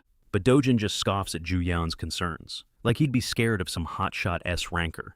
More than any future problems, he's more annoyed that Ju Yeon knows so much about his business now that the goblin goon is down for the count. Dojin's hostility shifts from the goon to the nosy S-ranker, and the feral young man stares her down face to face. But Hyunju Yeon isn't a pushover by any stretch. She's not gonna fold from a little intimidating eye contact, so she just changes the subject. She says sorry for just showing up out of the blue, and then gets down to business. Her uncle asked her to come and have a chat after he caught wind of the bag of Heroes magic crystals Dojin sold. And Ju Yeon wants to get her hands on the rest of them. She's willing to buy every last one he has, and money is no object. Dojin warns her it won't be cheap. He's got a whole stash of priceless treasures after all. She just assures him that the kind of money an established S-rank hero has is way beyond what normal people can even imagine. Well, it's not like he's against selling his inventory. He just has one condition before they make a deal. It's nothing crazy, really. Just a small favor, at least for someone as famous as Hyunju Yeon. Meanwhile, across town, the sound of pricey liquor bottles shattering echoes through a penthouse suite. That's because Dojin's wicked stepmother is absolutely losing it after finding out her supposedly dead stepson is still kicking. Her minions were completely certain that the kid had been permanently deleted inside that rift. And yet here she is getting news that Dojin survived, proving to be as hard to get rid of as a weed in concrete. You gotta press F for this bald guy, because working for a woman with zero chill can't be fun. And honestly, you can't even blame him for the faulty intel. Even the Hero Association officially marked Dojin as deceased, but the evil stepmom isn't trying to hear any of his excuses. She wants action, not words. And to make matters a whole lot worse, news just dropped that Kang Chul-woo got completely owned by Dojin. Yeah, it's pretty much a given that Seo Dojin has already figured out who was really pulling the strings on his attempted murder. Hearing she might get exposed has the evil stepmom shook. But listen, she's not actually afraid of Dojin himself. She's way more worried about the absolute nightmare it'll cause if her father or husband gets wind of her shady business. She can sweep it all under the rug, but the second this hits the news, the company's stock price is going to plummet into the abyss. So, she orders her goons to run interference with the media. If they botch this, T Group and W Group will drop all their contracts and ads, no questions asked. On top of that, the police absolutely need to be on their payroll. And on that front, the stepmom's crew has already started working to tie up all the loose ends. Just knowing they aren't completely incompetent takes a little bit of the weight off her shoulders. That's when director Lee, the bald guy, whispers to her that no matter how much they try to cover their tracks, what they're doing now is just a temporary fix, not a real solution. And on that note, it seems our bald director has a plan that could end this entire migraine permanently. All they have to do is use Kang Chul-woo's infamous cousin Kang Yong-pyo. Even a snake like the stepmom knows about this S-ranker. Kang Chul-woo might be known as a total scumbag in the hero world, but everybody knows he's thick as thieves with his powerhouse cousin. The reality is, Kang Chul-woo is just a lackey, carrying out all the shady jobs his cousin tells him to. They're both seriously messed up, so if Chul-woo gets nabbed by the cops and blasted by the media, it's not going to be a good look for the S-rank hero either. Actually, he's already making moves to contain this public relations catastrophe. The evil stepmom's mind is made up. She wants a face-to-face with Kang Yong-pyo, and she wants it ASAP. On top of that, that scumbag Hwang Chong-soo from HCS Capital has brazenly switched sides to the enemy. He's actually looking after Dojin's family now. For that little stunt, the stepmom demands to have a prosecutor on the phone within the minute. Anyone who deserts her side is going to pay the full price. The next day, we're with a squad of heroes heading into one of the 37 rift zones in Korea. Out of those, 5 are being converted into what they call secured gates. As for the rest, they can only be raided by heroes who are part of the associations, and it all has to be done on a coordinated schedule. And today it's Miss Hyunju Yeon herself, who's leading a team into the fray. With her S-rank ID, she's got what's basically a VIP pass for unlimited entry to any gate. Amidst a sea of heroes kitted out with flashy gear and weapons, one guy stands out rocking a beat-up old hoodie. For this raid, Ju-yeon has chosen to temporarily team up with Jong In-ju's Clio Guild, an IEA rank group. Getting to join an S-ranker's hunt is a once-in-a-lifetime chance, so these guys are seriously hyped. Ju-yeon just brushes it off, saying she just felt like doing something fun, and wanted to stretch her muscles out a little. But in reality, she cooked up this entire scenario for one reason: to give the guy in the back, Seo Dojin, a clean way into the gate. Dojin promised to sell her the rest of his magic crystal inventory at market price, but only if she got him inside this restricted rift zone. He's just looking to make more bank by hunting in higher-level zones. And while it's true that rift zones are loaded with all kinds of treasure, waltzing into a zone this tough just to make a guaranteed profit with absolutely zero fear is just on another level of insane. Well, it's not like she really cares one way or another. All she needs is to get her hands on those hero-grade magic crystals. After trekking through a dark tunnel for a few minutes, the group finally emerges on the other side into a brightly lit forest. And right away, In-ju can't hold back her curiosity. She starts bugging Ju-yeon about the real identity of the guy who's been tailing their party. Jo-yeon just says Dojin is someone she knows, but no cap, nobody is buying that half-baked explanation. In-ju starts guessing that he might be Queen Ju-yeon's secret boyfriend or something. Totally fed up with the non-stop questions, she finally tells In-ju a piece of the truth, admitting the guy is here because she owes him a big favor. You know, it's not every day you see an S-rank hero in someone's debt. While the party was just chillin' and getting their bearings, a colossal shadow suddenly swallowed the sunlight from above. Everyone snapped their heads to the sky and saw the massive beast as an A-rank guild. The Clio heroes reacted instantly, drawing their weapons and snapping into their battle formations. Their first opponent was none other than one of those dreaded cockatrices. Like the seasoned raider she is, Ju-yeon took command and started barking out clear orders. Jinju and Doyeon, you're on defense. Seong-ho, you target its legs. But before she could even finish her assignments, a figure just blurred past everyone. Boa everyone. With one explosive leap, he erased the distance between himself and the flying monstrosity. SEO Dojin had zero interest in their drawn-out team strategy and launched himself into a one-on-one duel. The Clio hero's jaws hit the floor. They had never witnessed someone act so ridiculously bold. Gathering a boatload of energy into his fist, Dojin prepared to claim first blood. Right before his insane charge, Guildmaster Juyun was stressing hard about their bad luck. They had barely even stepped inside the gate, and a majorly troublesome enemy had already made its appearance. Before the rest of the group could even get properly organized and in position, Dojin had already chucked his bag on the ground.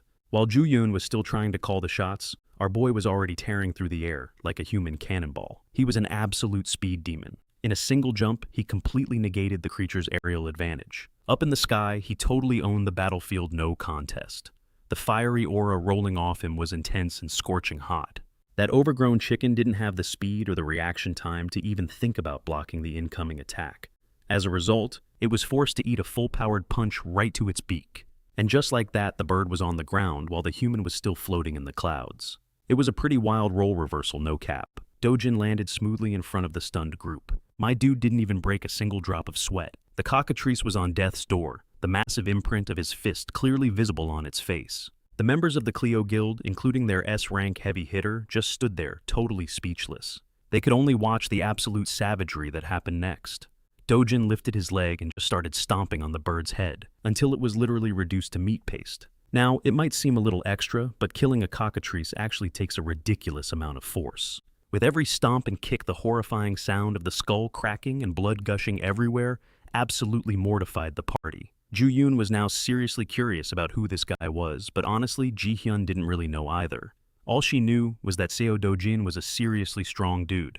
Actually, calling him just strong is the understatement of the century. There's only a tiny handful of heroes who can do what Dojin just did. Killing a cockatrice in one shot is no small feat. Juyun downplayed the achievement a bit by bringing up her sister, saying that woman also belongs to that elite list of ridiculously overpowered heroes. But still, Juyun couldn't get over the fact that a hidden powerhouse was right there among them. She watched the entire fight unfold in total awe. Juyun made a mental note of the young man's monstrous strength and his insane decisiveness. As her curiosity piqued, she turned to the others with a quick change of plans. She announced that she was going to head to the center with Dojin, leaving the rest of the group to handle the outskirts. Juyun carefully approached the young man who was already expertly harvesting the cockatrice's corpse for loot. Before she could even say anything, he shut her down, stating that he wouldn't be sharing any loot with people who contributed jack squat to the kill. Thankfully, Juyun isn't the type to fuss over a couple of magic crystals. She strolls over, suggesting they ditch the tutorial level and venture deeper into the gate. She wants to find a spot that's actually a challenge and more suited to his insane power level. Dojin cracks a smile and immediately agrees to the proposal for some high-tier hunting and looting, since Julian knows this gate like the back of her hand. That means she's taking point. All Dojin needs to do is stick close so he doesn't get separated, but without any warning, she just blasts off into the distance. She moves so fast it creates a literal sonic boom. Dojin just calmly watches her silhouette disappear over the horizon before slinging his bag over his shoulder. He gets into a sprinter's stance, channeling pure energy into his leg muscles. With a single explosive step, he launches forward with a shockwave that nearly sends the entire Clio Guild flying. Inju can only think that if Juyan is a speeding bullet, then this guy moves at the speed of light itself. Left in the dust by these two absolute powerhouses, the rest of the heroes just look to their guild leader wondering what's next. Let's be real, trying to keep up with those two is a complete fantasy. Today they've got to swallow their pride and accept that they're just the side characters, the low-level mobs in this story. Still, this is a pretty solid gate, and there are plenty of monsters to farm around the entrance. Back in the real world, these guys are hailed as mighty A-rank heroes. But standing next to a true S-ranker, they're not even a footnote. Ju Yan and that dude are playing in a whole different league compared to the entire Clio Guild combined. Speaking of our two speedsters, their race through the forest is getting intense, both of them keeping up an absolutely blistering pace without breaking a sweat. Ju Yan keeps glancing over her shoulder, looking for any sign of Dojin. When she can't spot him anywhere, she starts to ease up, thinking she might have gone a little too hard right out of the gate. But just as she's about to slow down, Dojin pops up right beside her, asking if they can pick up the pace a bit. Ju Yan's focus is completely shattered, and she almost eats dirt. She's never had anyone, and I mean anyone, keep up with her like this. When it comes to pure speed, she's literally one of the top 2 fastest people in the entire country. But it looks like that ranking needs a serious update, because Dojin is absolutely leaving her in the dust. A few moments later, he actually stops, just to clown on her for being slower than he expected, even though she was clearly flexing. While the S-ranker is busy catching her breath, Dojin's attention is captured by the view ahead, a colossal mountain range that seems to scrape the very sky. When he asks what's lurking inside those rocky peaks, Ju Yan's entire vibe shifts to something way more serious. She tells him that place is the lair of this gate's boss monster, the Caesarian, a 20-meter-tall behemoth. The thing is basically a massive draconic wyvern. Ju Yan won't even entertain the thought of trying to take that thing down. Normally, you'd need a fire team of at least 3 combat-specialized S-rank heroes just for a chance to survive against that kind of monster. But Dojin knows one critical detail about the Caesarian: it has a chance to drop an imaginary grade magic crystal. That's a treasure that's just one step below the absolute highest tier possible. With a reward that juicy on the line, there's no way he's letting this opportunity slip by. Obviously, Ju Yan is dead set against such a suicidal plan, but Seo Dojin is going to fight that draconic beast with or without her. She can only watch as he fearlessly bolts toward the mountains, fully intending to scale them and slay the beast. At this point, she feels like she has no choice but to follow him into this madness, where something tells her a grim fate awaits them both. They head straight into the boss monster's den. Dojin's absurd confidence in taking down a beast that gives 3 S-rankers nightmares is honestly shaking Ju Yan to her core. But you want to know what's even crazier? By the time she finally arrives on the scene, she finds that same monster, the Caesarian, already dead at her feet. The fight is already over, and she has absolutely zero clue what the hell just happened. Our boy nonchalantly pulls his knife from the creature's corpse, leaving her completely speechless. Ju Yan is reeling from the shock because the monster he just soloed wasn't just some random boss. She brings up this legendary S-rank hero, Park Hale, a guy whose entire reputation was built on hunting down monsters called Caesarians. The very first time he tried to take on a Cassian, he didn't mess around and brought a whole squad of 30 A-rank heroes with him. And yet, even with all that firepower, the A-rankers got completely wiped out, every single one of them slaughtered during the raid. Park Hale was the only one who made it out, and even he was barely hanging on by a thread after the fight. After getting absolutely wrecked, my man decided to run it back against the same monster, only this time he brought another S-rank for backup. On top of that, he had 100 A-rank heroes at his back. Bruh, that's basically an army. The battle was absolutely savage. Their entire strategy was to shred the creature's wings to keep it on the ground. Once it couldn't fly, the Cassian was buried under a relentless storm of attacks from the assembled heroes. This whole thing low-key reminds me of that 100 men versus 1 gorilla debate that's always popping up online. My money's on the men, by the way, and it was the same outcome here. The Cassian finally got overwhelmed and went down for the count. But even with the W, the cost was insane. Only a small fraction of the heroes actually survived that battle. The rest were just torn to pieces by the beast's rampage. The losses they took were so bad that Hale's guild, the Sweet Life, still hasn't recovered from it 3 years later. And yet this totally average-looking dude just bodied the same type of monster without even breaking a sweat.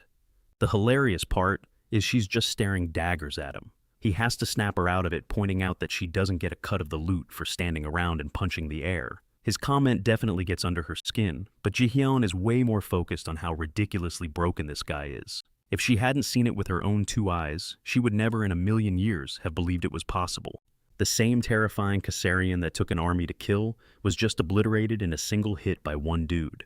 As for Dojin, my boy has already carved the sick-looking magic stone right out of the creature's chest. He glances at it, then tells her he's good from here on out and doesn't need an escort anymore. He also turns down all the other valuable parts from the dragon's body, like its massive claws and teeth. Acting like it's all just trash, he turns his back on her, leaving the S-ranker absolutely shook. He'd much rather put his effort into collecting the monster crystals, and he even tells her she can keep all those other super valuable monster parts as payment for her time. Jihyun looks over the massive corpse for a second, and pretty much concludes that she doesn't need any of it either. By evening, the rest of the guild is in total shock that this one guy managed to haul back 3 entire bags, completely filled with magic stones. Even for these pro A rankers, it's an unbelievable sight. For their whole guild to collect that much, it would have taken them a bare minimum of 20 hours. And given the quality of the stones, it would have probably taken more than 3 days. It raises a lot of questions about who this guy is, and everyone is staring at Jihyun. After all, she brought him along, but she looks just as baffled as they do. Judging by what Jihyun is saying, the A-rank guildmaster just can't fathom how Dojin could beat a Cassian without any real equipment to speak of. With this one achievement, he's shot straight to the top of Korea's hero rankings. The guy's power is just on another level. No cap. They're all basically admitting our boy is just built different. The A ranker is even starting to wonder if he might actually be the strongest hunter in the entire world. Seeing that level of power up close is blowing her mind. And speak of the devil, an exhausted-looking Dojin returns carrying even more bags. He gathered all this stuff in just one day of hunting. At this rate, the group is starting to think no one would ever believe them if they reported this. Dojin's god-tier power is just straight up insane. And speaking of which, they're given a direct order not to say a single word about what they saw here today to anyone in the outside world. It's a command they have no choice but to accept. The gorgeous S-ranker then walks right up to our MC and starts talking to him. From a distance, it really looks like they're a couple flirting back and forth, but that's probably just what the guildmates want to see. I think they're coping. They're already convinced this is the start of a legendary ship. They even start gossiping that he's the only guy on the planet who seems like a proper match for Ji-hyun. Especially when you remember these two are absolute monsters in a fight. But the hilarious part is watching the A-rank guildmaster realize these two aren't the power couple. She thought they were. Nah, from the looks on their faces, they're in the middle of a pretty heated argument. She literally can't process that some guy has the balls to talk down to Yuhan of all people. But the most shocking part is, Dojin just shoves a bag in her hands and dips without saying a single word, leaving the guildmaster completely floored. When asked about the backpack and all the loot he gathered, Yuhan explains his reasoning, and it turns out Dojin is actually scared that he'll get way too famous if people find out he's the one who smoked the Caesarian. Since that's a headache he doesn't want, he just dumps the entire problem right into her lap. After hearing his logic, both of the women are just left totally speechless. But the irony is, by trying to be low-key, he's only made himself more interesting, and now a seed of curiosity has been planted in Juhan. She's dying to know more about this mysterious dude. Our girl is down bad for him already. Hopping over to another scene, we get a closer look at that famous S-ranker. My guy is going absolute beast mode on a punching bag, and his assistant is just watching in awe as he unleashes all his pent-up rage. Like we mentioned, he's the guildmaster of Sweet Life. His assistant tries to cool him off, saying that a little patience now will pay off big time later. He actually agrees, convinced that anyone who dares to underestimate him now is going to end up catching these hands later. And he's positive that soon enough, everyone will be bowing down, admitting he's the most cracked guildmaster in the game. His assistant keeps gassing him up, bringing up his insane kill streak against Caesarians, which really puts him in a league of his own. He even claims Ha-il's name will go down in the history books as the hero who took down the Caesarian, with the smallest crew imaginable, which is hilarious because that title will forever belong to Dojin unless someone literally rewrites reality itself. But hey, Ha-il is totally feeling himself right now, sharing the hype with his assistant. He just keeps bragging about his own wins, even though their guild has been taking massive L's, compared to where they were 3 years ago, but the only thing that puts a smile on his face is knowing he's the only one who can properly clap a Caesarian, a fact that his one-eyed lackey is quick to agree with. And speaking of high-ranking hunters, the scene jumps to Kang Young-pyo's office. He's currently reading a juicy report about Dojin's little adventure with Chul-woo, and the part where he completely annihilated Young-pyo's cousin. Even though Chul-woo's whole plan was to trap Dojin in the gate and let him rot, a massive plot twist went down, and Dojin awakened instead. Also, the client who put the hit on Dojin is none other than an executive director, Hong Hee-ju, who's pretty much at the top of Korea's richest people, so it makes no sense for her to single out one person, as her target at least. That's what Young-pyo thinks until he learns that Dojin is actually her stepson. Yeah, the kid was brought into the family when he was 7 years old, but the very second Heeju's biological kid was born, Dojin got kicked to the curb, which makes Young-pyo chuckle, saying that not even a mountain of cash can save you from getting abandoned. When he looks at the payment, he sees they're getting 3 billion won for the job, which is basically pocket change to him. And then there's the fact that Chul-woo barely survived his fight with Dojin and is now knocking on death's door. He's covered in all kinds of burns and bruises. But it gets worse. He's now completely blind and will be a cripple for the rest of his life, which just goes to show how ruthless Dojin is. It's so brutal that even a monster like Young-pyo can't help but acknowledge the kid's savagery. But Young-pyo is actually buzzing, gloating that he wouldn't have just caved the guy's skull in. Nah, he would have made sure to hack off all his limbs for good measure. And here you were, thinking this dude was the sane one in the family. Turns out he's low-key even more unhinged than his cousin, no cap. While they're rehashing the details of the fight, someone brings up Ju-yan, who was apparently on the scene, and might have given Dojin a hand. This news actually catches him completely off guard, and he immediately starts digging for more intel on what went down. He just doesn't get what the big deal is with this Dojin guy. Unfortunately, his assistant is drawing a blank too, The whole incident was quietly swept under the rug, which completely sets Yong Pyo off. He snatches his assistant by the collar, roaring at him to use any means necessary to figure out their relationship. Yong Pyo is convinced they've struck some kind of secret deal, and his assistant is totally shook by his boss's meltdown. The poor guy scrambles off to investigate, leaving Yong Pyo behind to throw an epic temper tantrum, just smashing everything in sight. He figures that Heeju's crew will eventually hit him up to finish the job his cousin totally botched. And honestly, he's more than down to take the gig from her. After all, she's got billionaire-level deep pockets. So, for a greedy scumbag like him, it's a no-brainer. Alright, now let's cut back to our boy who's heading home after that insane raid. After everything that just happened, he's damn glad he chose to hunt in a rift instead of a regular old gate. But it definitely complicates stuff, cause now he's gonna have to stick close to Juyan for a while. It's the only way to make sure his own identity stays on the down low. He remembers their conversation perfectly. She told him straight up that people would get suspicious. They'd start sniffing around trying to figure out who really took down the Caesarian. Spilling the beans would just bring a world of pain, so for now her plan was to just stash all the valuable loot. But she also said if he ever decides he wants the fame, she'd be more than happy to let the world know what they pulled off. So our boy just tossed her the bag, letting her hang on to all the good stuff. This also means he's got to find a new way to get his grind on. He needs a different method for getting into those rift zones. Constantly leaning on Juyan is just going to put a huge target on her back. Still, he's going to sleep like a king tonight in a seriously luxurious house. Chang Seo hooked him up with the place. But the second he walks up to the door, his guard goes way up. There's a ton of shoes outside. That can only mean one thing: company's over. And stepping inside, he finds a room full of guys in suits. Their boss is just sitting there, having a casual chat with his family. The guy in charge looks like a more depressed version of Nanami from Jujutsu Kaisen, and he's staring Dojin down like a hawk. Yun Young rushes over to greet her brother, all smiles, while Dojin is just standing there, completely lost about what's happening. The man introduces himself loud and clear, Prosecutor Park Cha-yong, and he's here about Dojin's connection to Chong Su. Because of that relationship, the prosecutor announces Dojin is under emergency arrest. The charge: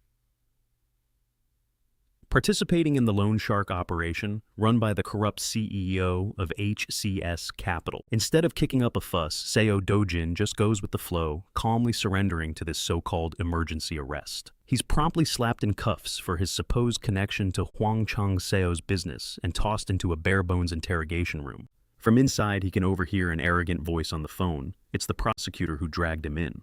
He's assuring someone that both Huang Chang Seo and Seo Dojin are behaving like good little boys before he ends the call. The prosecutor then thanks the caller for sorting out his daughter's study abroad situation. And that's when he makes a critical mistake, dropping Director Hong's name right within range of Dojin's superhuman hearing. Strolling up to his silent prisoner, the prosecutor starts running his mouth about why he decided to work in law. He claims that ever since he was a kid, he wanted to separate society's trash from all the decent law-abiding citizens.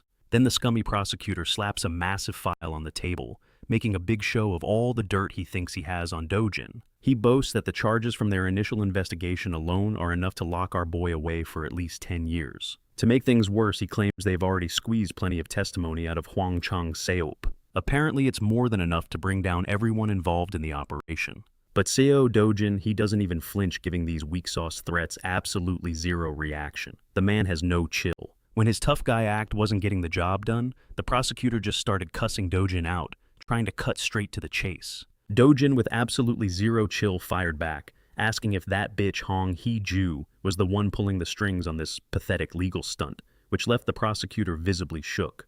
But of course the guy immediately and frantically denied the accusation. He even tried playing dumb, claiming he'd never even heard the name before. But Dojin could already tell what was up. These crooked bastards were obviously already in the enemy's pocket. For now, Dojin decided to play along to keep things from blowing up. Still, he knew this could get way messier. Trying hard not to be intimidated by Dojin's insane aura, the prosecutor puffed up his chest and started bragging. He claimed that people in his line of work weren't just some pushovers you could easily mess with. In response, our boy let a tiny little sliver of his killing intent leak out, which was more than enough to shut his goofy ass up. The prosecutor practically crapped his pants right then and there, feeling that piercing gaze deep in his soul. It felt like a direct threat to his very existence. Embarrassed that a dude in handcuffs was making him tremble, the prosecutor decided to man up. He was about to haul off and slap the living daylights out of the detainee. But right before he could commit the last and dumbest act of his life, An intern barged in telling him to step outside the room for a second. Apparently, they'd just gotten word of some wild-ass discrepancy in Seo Dojin's official file. The building's hero detector had scanned Dojin and tagged him as a completely ordinary person, even after they ran the check a second time. The results were exactly the same, which, based on all the crazy stuff Seo Dojin had been involved with recently, made absolutely zero sense. Were they completely wrong about him being an awakener in the first place? The prosecutor had gotten all his intel directly from Hong Heeju's T group. So, the information was supposed to be legit, right? Right now, Dojin was a total mystery. How the hell could they charge a guy who scanned as a regular civilian? Or for incidents that clearly involved superhuman abilities? Inwardly, Dojin was just mocking the prosecutor for being such an incompetent lapdog. If he really felt like it, then he could shatter these flimsy cuffs and reduce the entire building to dust. As for the consequences, he could always just grab his grandma and Yoon Young and dip to a safer country. But before he had to resort to the most brutal option, Hyunju Young entered the room rocking a sharp business suit. She must have heard about the wrongful arrest and came to sort things out. When she asked why he'd been detained, Dojin was brutally honest. He told her that, no cap, he wasn't entirely sure himself. Thankfully, Ju Yong warned him not to do anything reckless. She's probably the only one who truly understands what this dude is capable of, and the whole situation was beyond frustrating. But using force now would only make things 1,000 times worse. Ju Yong definitely didn't wake up this morning expecting to play lawyer, but she knew for a fact that whatever they were accusing Dojin of, he was 100% innocent. Seeing an innocent man facing a bogus conviction right in front of her, she felt a duty to make things right. Ju Yong figured that the Hero Association would launch its own investigation soon, and they would undoubtedly find out about Dojin's fake hero license and start digging into the recent Mappo Rift incident.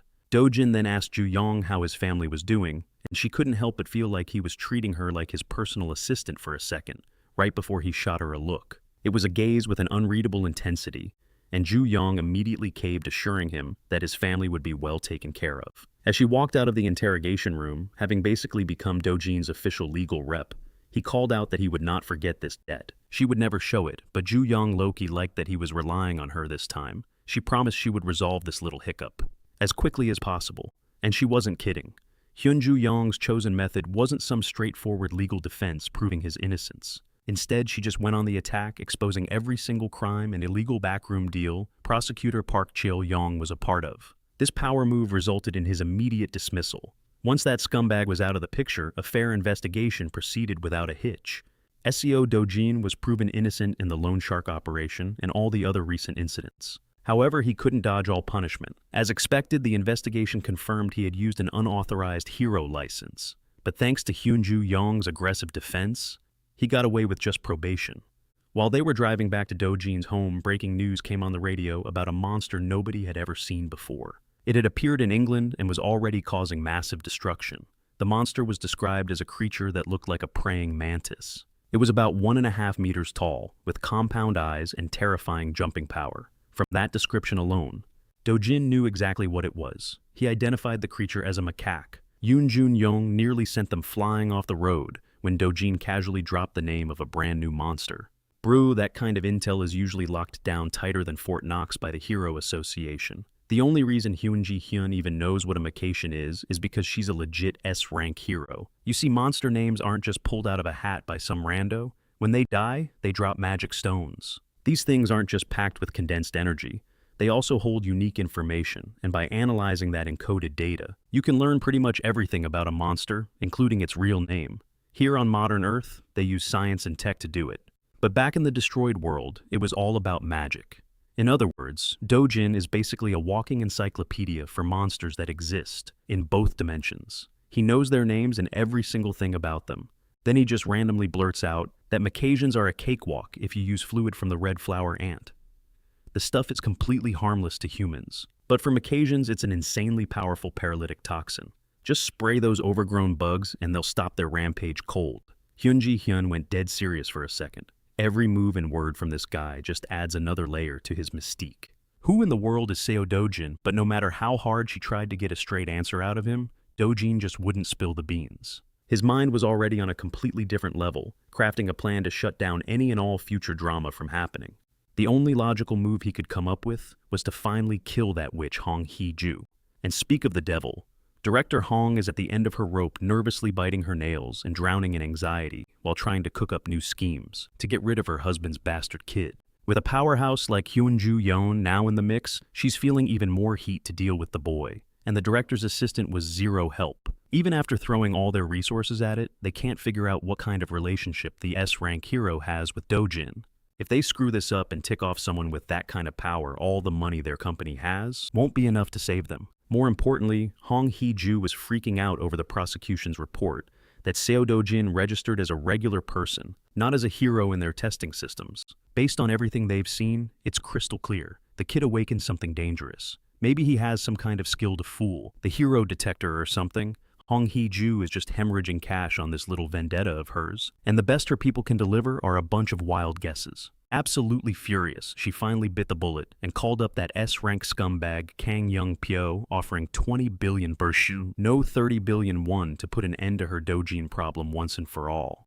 The moment he got the call, the greedy scoundrel immediately demanded she double the offer to handle this little problem. Even his own goons thought demanding 60 billion for a simple hit was a bit much. He might be a lowlife, but Kang Young-pyo is also a sharp bastard. He could tell Hong Hee-ju was completely out of options. She had no other cards to play, and besides, her company pulls in so much revenue that 60 billion won wouldn't even be a blip on their radar if it vanished from the accounts. On top of that, Hyun-Joo Yeon is now part of the equation. Since Kang Young-pyo is taking on the risk of brawling with another S-rank, doubling the original price tag starts to seem a little more reasonable. The underling had to agree, admitting that Hyun-Joo Yeon is in fact a seriously dangerous opponent. But hearing his own employee hype up another S-ranker totally bruised Kang Young-pyo's fragile ego, and he started cussing the guy out for even doubting his skills against someone like Joo Yeon. He boasted that he could finish that witch off in about 20 minutes. Naturally, the underling had to start kissing up to the boss, fearing for his life. With a creepy smile, Young-pyo switched gears to his business with the Hero Association. He's also in the middle of negotiating a deal before he flies off to the United Kingdom as one of South Korea's representatives to help with their bug problem. Unfortunately for Young-pyo, the association is pinching pennies. To make things worse, those crafty bastards already made the hero dispatch selection process public. They're basically strong-arming the S-rankers into a corner where they can't say no. Young-pyo might be a thug, but in his eyes the association is a whole different breed of scumbag. The operation is set to go down in 3 days. South Korea is sending its best and brightest, along with heroes from Japan. At least Young-pyo will get to meet up with some dude named Takashi. As of right now, the Makation's weakness is still a mystery. Being the person to uncover that kind of game-changing intel would make anyone's reputation skyrocket in the public's eyes. So, about those Makations, those monstrous bugs have now pushed their way all the way to Cambridge in the UK. The UK's heroes have been fighting non-stop, trying to halt the relentless invasion of these giant critters, and they have managed to assemble a pretty solid squad.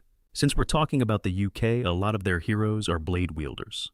Out on the front lines, these brave fighters are having a hell of a time just dealing with a single giant Macation that's terrorizing the public. This thing is a legit praying mantis from hell, packing the speed and sharpness to one-shot any hero who isn't fast enough, and it's just getting warmed up. Hitting back, the British heroes organized a coordinated defensive strategy. Their team was well-balanced, and judging by their skills, they were definitely not a crew to mess with. Some of them were slinging spells to blast through the bug's thick exoskeleton, while others followed up with lightning-fast melee strikes. They finally made the monster bleed, and with some solid teamwork and enough firepower, they managed to take down their first Macation.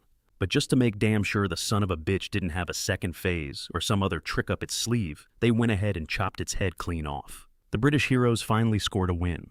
But taking down just one of those monsters took everything they had, completely crushing their morale in the process. Then a few more Macations crawled out of the woodwork, ready to prey on the exhausted heroes. That night, the best heroes the UK had to offer were annihilated in a brutal and bloody wipeout. They gave it their all, throwing everything they had into stopping what was coming, but it wasn't enough. They were fighting blind with zero intel, totally helpless against an enemy they knew nothing about. Now the damn Macations are pushing south. The defense of Cambridge has completely collapsed, and there's only about 60 kilometers left between the bugs and the capital city, London. Just as the Macations were about to begin their final assault to wipe London off the map, something glowing started raining down from the sky. As soon as the liquid touched the bugs, they all started seizing up in what looked like absolute agony. After struggling for a few seconds against the effects, the Macasians dropped one by one as the paralytic agent flooded their systems, turning all their terrifying weapons completely useless. Biological warfare hits different. High in the sky, the source of this acid rain revealed itself. It was a chopper tailing the Mantis army from a safe distance. And on that chopper, the heroes from South Korea and Japan. Every single person in the joint task force was shocked that such a simple plan, thought up by Hyun-Ju Yeon, was actually working. The red flower ant sap wasn't just working, it was working perfectly. The Macasians couldn't handle it. They basically turned into twitching, useless shells. Standing right next to Ju Yeon was Kang Yong-pyo, who was looking at her like there's no way this woman just miraculously guessed the answer and hit the jackpot. Snapping everyone out of their daze, Hyun-Ju Yeon took command. She ordered everyone to skydive down and finish the job. With a newfound respect and a sense of awe for Korea's top S-rank hero, the cavalry took a swan dive onto British soil to stop a world-ending disaster. A few days after that joint op, the whole world found out what went down in the UK and who the undisputed MVP of the whole damn thing was. Back in Korea, the airport was swarmed with media and fans, and everyone was hyped to get a glimpse of their nation's pride and joy. The reporters were practically foaming at the mouth to get an exclusive interview. Their target was Hyun-Ju Yeon, the hunter who shined the brightest during the UK expedition. She was the one who discovered the Macasians' weakness and led the entire operation to a successful end. No cap, she single-handedly saved an entire nation from total despair. Rumor has it that before she left, the royal family even knighted her for her heroism. When Hyun-Ju Yeon finally walked into the airport, the place erupted with camera flashes and wild cheers from the crowd, like she was a massive celebrity. She'd been used to the spotlight for a long time. Trailing behind her was Kang Yong-pyo trying to leech off her fame. Like he doesn't have the most messed up haircut you've ever seen. Even though Ju Yeon is a public figure, the sheer intensity of this welcome was still a little overwhelming. As for Kang Yong-pyo, he was being credited for killing most of the Macasians on the expedition. But let's be real, he was basically just cleaning up bugs that were already paralyzed and helpless. Their whole hero entourage was 200 people strong, but it was the incredible performance of the Korean heroes. That was the main reason the UK is still standing today.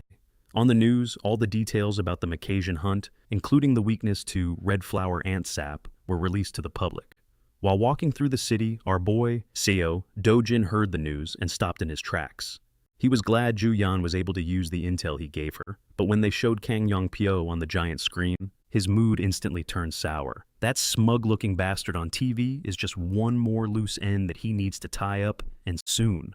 Inside some random high-end restaurant, Seo Dojin is having coffee with the woman of the hour herself, Hyun-Ju Yeon. She kindly dropped off a mountain of presents for little Yoon Young, her grandma, and even our boy himself, telling him not to peek at what's inside just yet. Figuring he might as well open everything now, Dojin completely ignored her and dug into his presents, pulling out some seriously slick-looking clothes. Turns out the whole pile of gifts was Ju Young's way of saying thanks for that game-changing tip he gave her. I mean, thanks to Dojin's random piece of intel, she basically became the most famous hero on the planet, compared to a W that massive. A few nice outfits are literally nothing, so she straight up offered to buy Dojin a car or anything else he wanted whenever he wanted. My guy just unlocked the premium sugar mommy experience. She knew damn well Dojin wasn't about to spill the tea on how he found the Macasians' weakness, but she still had to ask. And as expected, that man is a total vault. Realizing she was getting nowhere, Ju Young changed the subject and asked about his plans for the future. He's not the type to preach about world peace or any of that noble crap, but if he ever decided to go after Hong Hee-ju and Kang Young-pyo, but to Ju Young's complete shock, Dojin's only immediate goal right now is to buy a new house. The safe house his family is staying in at the moment is just a rental after all. While the current top hero and the former sword god were catching up, the other hero, who made a name for himself during the UK mission, was living it up. Kang Young-pyo was chilling at his welcome home pool party with what looked like every baddie in the city. But even surrounded by all these women, this clown couldn't get his mind off one girl in particular, Hyun-Ju Yeon. He knows she wasn't this crack before.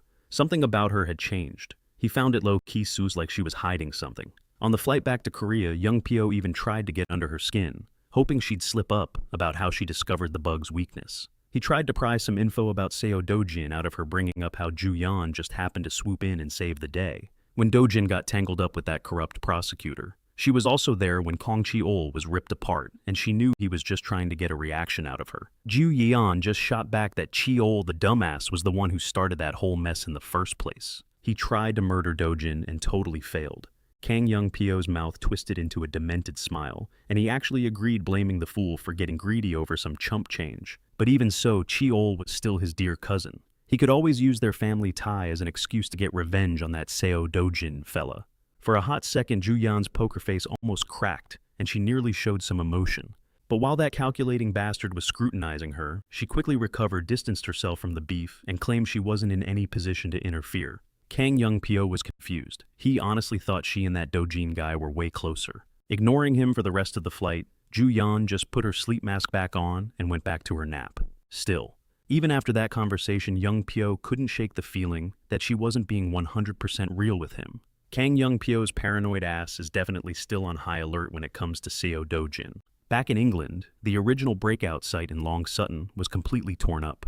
The damage the monster wave caused was still crystal clear. The British Hero Association deployed what few heroes they had left into the rifts to at least grab the magic stones before a second wave could erupt. Some of the guards outside were talking about how they could have easily become famous D-rankers themselves. If only they'd known that Macassans could be taken down with just a little bit of red flower ant sap. If their forces had managed to stop the wave early, they could have farmed an ungodly amount of magic stones. See, once a rift breaks with a monster wave, it doesn't just become a stable gate for the next one. It's highly likely a totally different kind of monster will pour out. History is full of records about entire nations getting wiped off the map by a second wave. The unknown is the worst part. Then all of a sudden the rift began to throb. The raid team had just gone in not long ago to harvest stones. It had only been 5 hours, which wasn't nearly enough time for them to be coming out. Even so, the D-rank guards tightened their patrol, since desperate civilians trying to steal loose stones are a pretty common sight around rifts. But instead of people coming out in an orderly fashion, the entire rift looked like it was shattering like glass.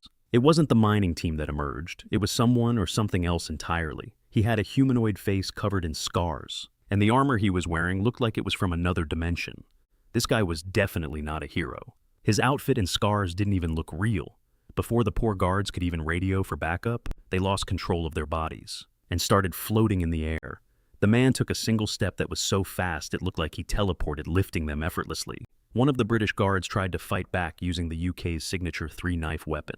The flying blades flew true and reached their target, but a series of circular green lights appeared and made them just vanish. Then, in a hoarse voice, the man complained that these guards were pathetic. He clenched his fist, making the green lights move, and the guards were brutally sliced into a million pieces. Model bar. Bro, imagine getting your limbs ripped off and being turned into a living mannequin. That's the vibe, as some seriously nasty black ooze started pouring out of this dude's body. Using that creepy black goop, he basically ripped a hole in space and snatched a smartphone from one of the guards. He quickly checked the date, realizing a whole decade had passed since he was last on Earth. And even after all that time, he's not even 20% done with his mission.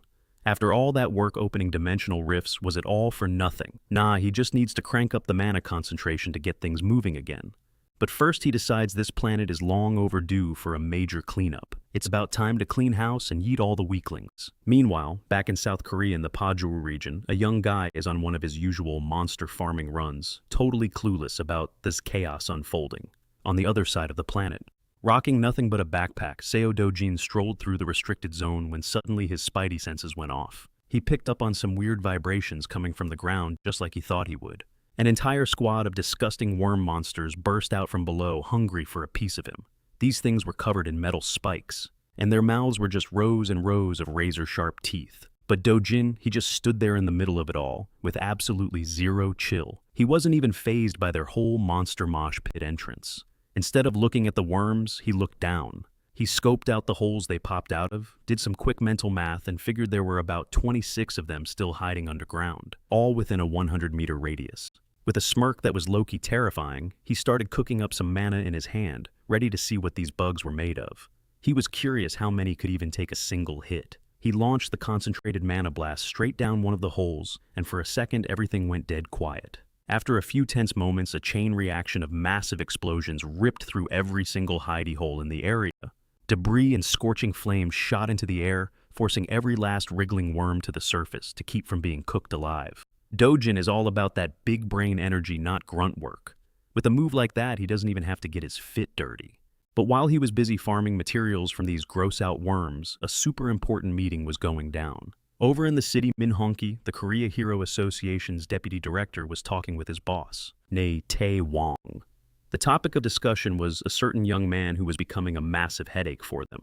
And of course, they were talking about Seo Do-jin. Their reports basically said the guy's power level was so insane, it couldn't be measured with their standard equipment. He literally broke the scale. Other top dogs at the association, like Vice President Park Seong-chul, thought it was completely ridiculous and dangerous to have someone that powerful just wandering around unchecked. They were adamant that Seo Do-jin needed to be brought under the association's control. According to the deputy's intel, all this crazy stuff with Do-jin kicked off because of Kang Cheol-woo's messed up scheme. Do-jin was supposed to die in that gate raid, but after he awakened he was a completely different person. He eventually got his payback, and then proceeded to solo the new rift that popped up in Mappo all by himself. Sure, he could be a little extra from time to time, but he always had a solid reason for his actions. Bottom line, Seo Do-jin's power is on a whole other level. The dude is basically a walking catastrophe. Tae Wong figured that a loose cannon is a pain to aim, but at the end of the day, they had a powerhouse on their side. And that's all that really mattered. The whole reason for this meeting was that Do-jin had actually applied for an official hero license. He was given a special pass to skip all the usual red tape, mainly because he had a serious heavy hitter vouching for him. And that backer was none other than the S-rank sweetheart of the entire country, Hyun Ju-yeon. The second they heard he was connected to the Golden Girl, the old geezers on the association board were completely stunned. They knew they couldn't risk ticking off Ju-yeon. With how popular she was, Do-jin's request for a hero license was suddenly fast-tracked and approved without a hitch. Just like that, he was officially named the 8th S-rank hero in South Korea, and he hadn't even had to set foot inside the association building. Thanks to his shiny new status, he could now legally go ham in any rift zone he wanted, and considering the absolute chaos he just unleashed in the Paju rift zone, that was a pretty big deal.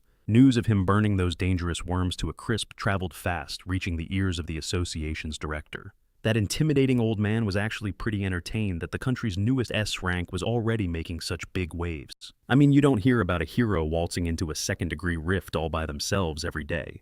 Without a guild or any backup to watch his six, to any normal person that's just straight-up suicidal. Can you believe this? The same guy who was so against outing Seo Do-jin is now leading the charge to plaster his face everywhere. He's pushing for the association to start hyping up their new rising star. Thankfully, the deputy director steps in and shuts down that greedy and idiotic idea. Min Honki makes it clear they need to get the man's permission first, before throwing him into the chaotic life of a public figure. But the VP argues back, saying they're living in some seriously stressful times. He thinks dropping a new S-rank hero on the scene would be the perfect symbol of hope to calm everyone's nerves. Mr. VP tries his absolute hardest to sell this to director Na Tai Wong, but the old-timer decides to play it smart before the association makes a move. He wants to meet this kid face-to-face, man-to-man. And speak of the devil, Seo Do-jin is still in the middle of his worm-slaying marathon. When he isn't spamming mana explosions, he's just using good old-fashioned brute force. He slices through one poor worm while the rest of the creepy crawlers tower over him. For your average hero, this would be a nightmare. But for Do-jin, their moves are so obvious it's almost boring. With his hand literally burning with mana, he unleashes a massive sweep that incinerates and beheads a dozen worm monsters. In a single badass move, he lands back on the ground as dozens of worm carcasses drop around his feet like rain. Do-jin stands on top of a mountain of corpses, like he's just another farmer in his field. His hands were still glowing red from the afterburn. He sighs and waves away the last few flickers of flame. As he expected, the mana drain from constantly hunting high-level monsters is no joke. To solve that little issue, Seo Do-jin finally decides it's time to get himself a weapon that actually fits his power level. And of course, the #1 spot to gear up was the Goosen Hero Complex. Seo Do-jin walks into a random, unassuming store. Inside, some bruised-up dude is slouched over the counter, just messing around on his phone to kill time. The welcome bell rings, and he doesn't even glance up, just mumbling and asking if the customer has a reservation. Do-jin has zero patience for this bum's attitude and just drops his backpack on the counter, demanding a weapon be made from the stuff inside. The annoyed clerk insists that they don't serve anyone without a reservation. Here's the kicker: Do-jin's already been turned down by every other shop on the street, all claiming to be fully booked. This was the only shop that even bothered to answer his call, but this bum still refuses to help him. He's just pissed. that he has to look away from his phone. With his patience worn dangerously thin, Dojin grabs the bum by his collar. He completely ignores the threats and curses and just asks the little punk who the owner of the shop is. The kid proudly declares that his father owns the place. If that's the case, then he better get daddy on the phone right now. Seo Dojin came to this specific shop because he got a recommendation he could trust. The bum is released. He scoffs but cowardly runs into another room to call his father. An old man wearing a modified welding mask comes out from the workshop to see what the hell is going on. His name is Choi Chil Guan, a master craftsman of hero weapons. Dojun tells him he came because of a recommendation from Hyun Ju Yeon. Of course, both father and son know that name. Bruh, the entire country knows that name. Old man Choi was just shocked that an S-rank celebrity even knew his shop existed. Seo Dojun didn't come for small talk, so he just empties the materials from his bag. The old master gives the materials a careful look over and identifies them as the fang of a giant black viper. It's been a long time since he's seen one of these. So Seo Dojun wants a decent sword made from this fang, and he wants it to be as long as possible. A man of culture, I see. But the master craftsman immediately shoots down the request. He explains that stretching non-metal materials too much would absolutely destroy their durability. He says it'd be much smarter to make 2 medium-sized swords instead.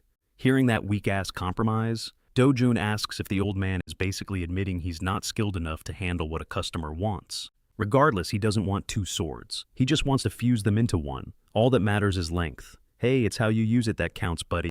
Besides its absurd length, he also wants the mana absorption rate cranked up to the absolute maximum. Hearing these endless and frankly unreasonable requests, the punk son can't just stand by anymore. He's proud of his dad, a man who can craft top-tier weapons. With at least a grade 3 mana absorption rate, Seo Dojin responds by just picking up one of the swords displayed at the front of the shop. He took one look at the sword and immediately clocked the material as grade 5. Then the absolute madman grabbed the sharp end of the blade, with his bare hands no less. The father and son were just frozen, completely stunned, as this mysterious customer pulled off what looked like a straight-up miracle. He just kept squeezing tighter and tighter, until his death grip made the grade 5 material completely shatter from the sheer force alone. This weapon, the one the shop was so proud to have on display right at the front, was now nothing more than a pile of sharp dust and debris. The kid at the counter was thanking every god he knew that he didn't mess with this mysterious customer, while the old craftsman could only watch his creation just splinter apart. Seo Dojin basically laid it out for Choi Chul Guan, warning him that if he was just going to craft total garbage with the high-tier materials he provided, he better just drop the job right now. The unspoken threat hits different. If these hands can turn a grade 5 weapon into fine dust, just imagine what they could do to your face. After finally locking down a workshop that could actually handle his insane demands, Seo Dojun headed out to hit another dungeon. On the menu today, a green-skinned, one-eyed freak of nature. Thanks to his cracked-out senses, the Cyclops let out a screech the moment it felt a hostile presence nearby. Now, while most hunters like to go for maximum style points with their gear, Seo Dojun solo hunts in just a hoodie and jeans, since he still doesn't have a proper weapon yet. For now, these hands will have to do. The Cyclops wasn't about to give him a freebie though, and tried to stomp him flat right from the get-go. But when that initial attack totally whiffed, the one-eyed beast started to panic. That's Dojin's cue to launch himself straight into the air. Making up for the massive size difference, his hand, now a mana blade, moved like a bolt of lightning as it chopped off a fat chunk of the Cyclops' shoulder meat. The pain made the beast let out an even higher, more annoying shriek. Desperate to hit back, it used its monstrous strength and gargantuan size to rip a whole-ass tree straight out of the ground.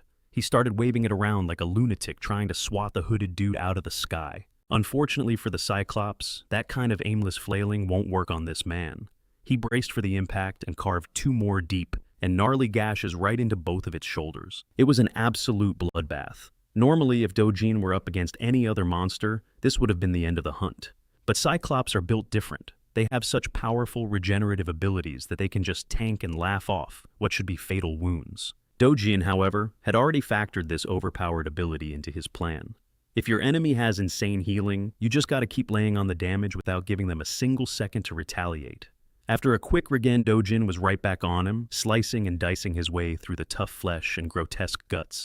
For the grand finale, he beheaded the giant monster and totally stuck the superhero landing. It was a clean but seriously bloody victory over the green-skinned meathead. Seo Dojun let out a small sigh of exhaustion. At his current level, maintaining a mana sword for that long is still way too demanding and inefficient. He grabbed his bag and pulled out a pitcher. Then Dojun just dipped that thing into one of the grotesque wounds. He'd left on the Cyclops like he was just scooping up some jungle juice at a party. This right here was the entire point of today's little expedition, to get his hands on some of that good Cyclops blood. He made it back to the Hero District by sundown, where as usual the same slacker kid was manning the counter. So he wordlessly plopped the pitcher of blood on the table and told the daddy's boy to give it to his old man. With this stuff, he explained the two black viper fangs could finally be fused together. After that short explanation, he refused to elaborate further and just walked out of the shop. All the basic materials for his new weapon had been gathered, but if he really wants to crank up the mana absorption rate, he needs one more secret ingredient, and there's only one place on Earth to find it. While he was busy planning his next move to find that secret ingredient, one of his fellow S-rankers was getting a very important phone call. Hyun-Ju-yoon was trying to have a relaxing vacation when she picked up the call and heard one particular country mentioned, Brazil. The sun is out and the water is perfect, but that one call completely killed Hyun-Ju-yoon's vacation vibe. Apparently right after their recent European mission, the Korean Association had decided to send its heroes over to Brazil. This basically means the Brazilian government and their own Hunters Association have completely given up on shutting down the rift zones themselves. As far as Ju-yoon knows, Brazilian monsters are especially violent, but the magic stone drop rate is unnaturally high.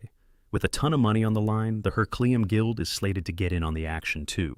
The caller urged Ju-yoon to accept the mission and to go with the friend she was with a few days ago. Her friend Inju immediately figured that the country's 8th ranker must be that dude they went into the dungeon with, the one who's rumored to be Hyun-Ju-yoon's new man. Inju is low-key shipping this budding romance. She finds it super romantic that two supremely powerful people hunted a fearsome Caesarian with just the two of them. After a lot of teasing and peer pressure, Inju finally succeeded in getting Ju-yoon to agree to the Brazil mission. However, she has absolutely no idea if that guy will even show his face again at that little shop in the Goosen Hero complex. Old Man Choi was in total awe staring at the masterpiece he'd just created. He never could have imagined you could actually melt and fuse non-metallic materials just by using Cyclops blood. If it wasn't for this kid, he never would have discovered such a game-changing technique. With this method, he could forge the sword to whatever length Dojin wanted, maxing out at around 180 centimeters. Dojin's request was specific, a two-handed blade, but with a grip that could be adjusted for one-handed swings weighing about 5 kilograms. Old Man Choi was low-key surprised. This was the same rude kid from yesterday, but now he was being super polite. Looks like he actually has some manners. Maybe this weapon just means that much to him. The old smith warned him that 5 kilos would be a beast to swing with one hand. It's not like you're only going to swing it once or twice. But Dojin knew the specs he wanted, and he wasn't about to back down. Old Man Choi estimated the whole crafting job would take at least a month to complete. He figured the mana absorption rate would probably land at grade 7, but Dojin wasn't satisfied with that. A rate that low could never contain his full power. Just as he expected, he knew he needed that one final ingredient to really push it over the edge. Dojin headed for the door, telling the old man to just focus on getting the shape right for now. The mana absorption upgrade would have to wait. He'd handle it after he got his hands on the rest of the materials.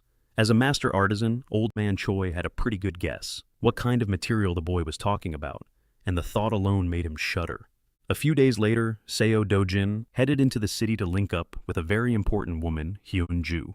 Hyun came through on her promise and got him a brand new car, which Dojin really appreciated. She told him that this was seriously nothing compared to the massive help he'd given her. It's just a 1 billion won car, no big deal. When he thanked her with that killer smile, Ju Hyun instantly turned into a shy, flustered girl while he inspected every inch of his sick new ride. Ju Hyun then asked what went down at the Hero Association after his meeting with all the big shots. Apparently those crusty old suits pro was making his personal information public, but Dojin told them they'd have to cough up some serious cash if they wanted to do that. He knew President Na Tae-wong is all about the greater good, but politics just throws a wrench in everything. Anyway, the negotiations completely fell apart. After checking out the exterior, Dojin hopped into his new car, and Hyun-Ju Yeon quietly slipped into the passenger seat. While she was putting on her seatbelt, she brought up the association's plans for the upcoming operation in Brazil. The second he heard her say Brazil, every other word she said just faded into background noise. He leaned in closer to her and asked with total sincerity if she was going. She was so stunned she could barely stammer out a yes. In that case, he smoothly invited her to go with him. The S-rank Brazilian Riz was absolutely unreal. It made the nation's top hero's heart skip a beat as her cheeks turned bright red against her will. At the same time, another woman was seeing red over Seo Do-jin, the rich bitch Hong Hee-ju. She was in the middle of getting scammed by Kang Young-pyo for even more money. He was trying to convince director Hong that this wasn't the time to pinch pennies. He's already pocketed a 3 billion won advance, and the dude still wants more. And get this, he hasn't even lifted a finger on the job he was hired for, to finally kill Seo Do-jin. Hong Hee-ju is getting impatient and seriously thinking about just hiring some muscle to do her dirty work. She figures there are plenty of scumbags out there who do just about anything for a fat stack of cash, no questions asked. But Kang Young-pyo just laughs at her, telling her that her intel is old news, so he throws her a bone with a free tip he just got on Seo Do-jun. Turns out our boy just became the nation's newest S-ranker, which means they're pretty much in the same league now. Director Hong can't believe it. The weak little kid she threw out of the family has now become some kind of superhuman no-cap. Young-pyo says he spent a fortune of his own money to get this info, and if Hong Hee-ju doesn't want to buy it, that's on her. She can just sit back and wait for Seo Do-jun to climb that tower and come for her head himself. Drowning in desperation and terrified of payback, Director Hong stops Young-pyo from leaving. She's way in over her head and doesn't want to die. This unhinged woman promises to pay whatever it takes, literally any amount, just to get Seo Do-jun out of the picture for good. Kang Young-pyo just smiles and says he's changed his mind. Instead of more money, he'd rather lock in a stronger business alliance. At this point, with her entire company on the line, Hong Hee-ju would have gladly said yes to anything. And right then, he gets a super important text. It's like the universe decided to throw this cursed woman a lifeline. The perfect chance to take out Seo Do-jun just fell right into their laps. A few days later, the entire nation is buzzing with news. It's another international expedition for the country's top heroes, and all the S-rankers who accepted the mission are now chilling on a luxury private jet. On social media, people are hyped to watch 5 S-rankers. Go save a country that's on the verge of being totally wiped out. Korean netizens are bursting with pride. One of the S-rankers is Jong Sung-ho, the guy who basically single-handedly dragged the P group to the top. He only takes on missions if there's a mountain of cash involved. Then you've got Park Hale. His guild recently fell apart, so he's desperate for the cash prize from this expedition. Hyun Jo-yeon, on the other hand, is the country's current golden girl. She just got done saving Britain, and now she's heading straight to Brazil with zero rest. Kang Young-pyo is obviously going because he heard that every magic stone they find on the mission is completely tax-free. Bruh, snagging just one mid to high level stone could change a normal person's entire life. But while the other S-rankers were getting praised and talked about online, one guy was raising more questions than hype. Seo Do-jun was just seen as some rookie making his first appearance on the world stage. Nothing special. With these 5 absolute legends at the top of the food chain, Brazil is about to get intense. After a long and boring flight, the team finally touches down in Sao Paulo, Brazil. The Brazilian Hero Association has gathered to figure out the plan of attack. They're super excited to welcome the famous Korean team. Out of all the countries they asked for help, the Koreans were the fastest to respond. A couple of the S-rankers are just built different. They didn't even check into their hotels and just jumped straight into the action. But the big shots are low-key, worried that the Koreans might find out about something they've been trying to keep under wraps. There's no such thing as a secret that lasts forever, so they just have to make sure everything is kept on lockdown until the mission is over. Brazil's own national treasure, a hero named Moraes, was just defeated by some unknown entity. It was a brutal way to go, too. He wasn't killed by a monster. His black box recording had definitely picked up the outline of a human killer. Nobody has any idea what really went down near the Santarem Rift. Right now, the Korean team is getting the mission briefing. While everyone else is listening carefully, Hyun Jo-yeon is busy texting trying to track down Seo Do-jun. Apparently, he stayed on the plane and caught a connecting flight. He's headed to an even more remote location. He's going straight for the Santarem Rift. Ju-yeon can't help but worry she just found out this guy is the most dangerous rift all on his own. The plan was for the team to spend 2 days getting used to the local environment first. Then they'd be assigned to the rift zones they applied for. After the briefing, Jo-yeon doesn't stick around. She just bounces and gets in a cab. Kang Young-pyo follows her asking where she's going, since they aren't supposed to be making any moves yet. Just to get him off her back, she tells him she's going to Santarem for a bit. Young-pyo immediately finds that super suspicious. The Brazilian Association was extremely clear about the dangers of that particular place. The rift zone near Santarem had pretty much turned into a barren wasteland. Hyun Jo-yeon and the Clio Guild are meeting up with Seo Do-jun to tag along on his supposed solo mission.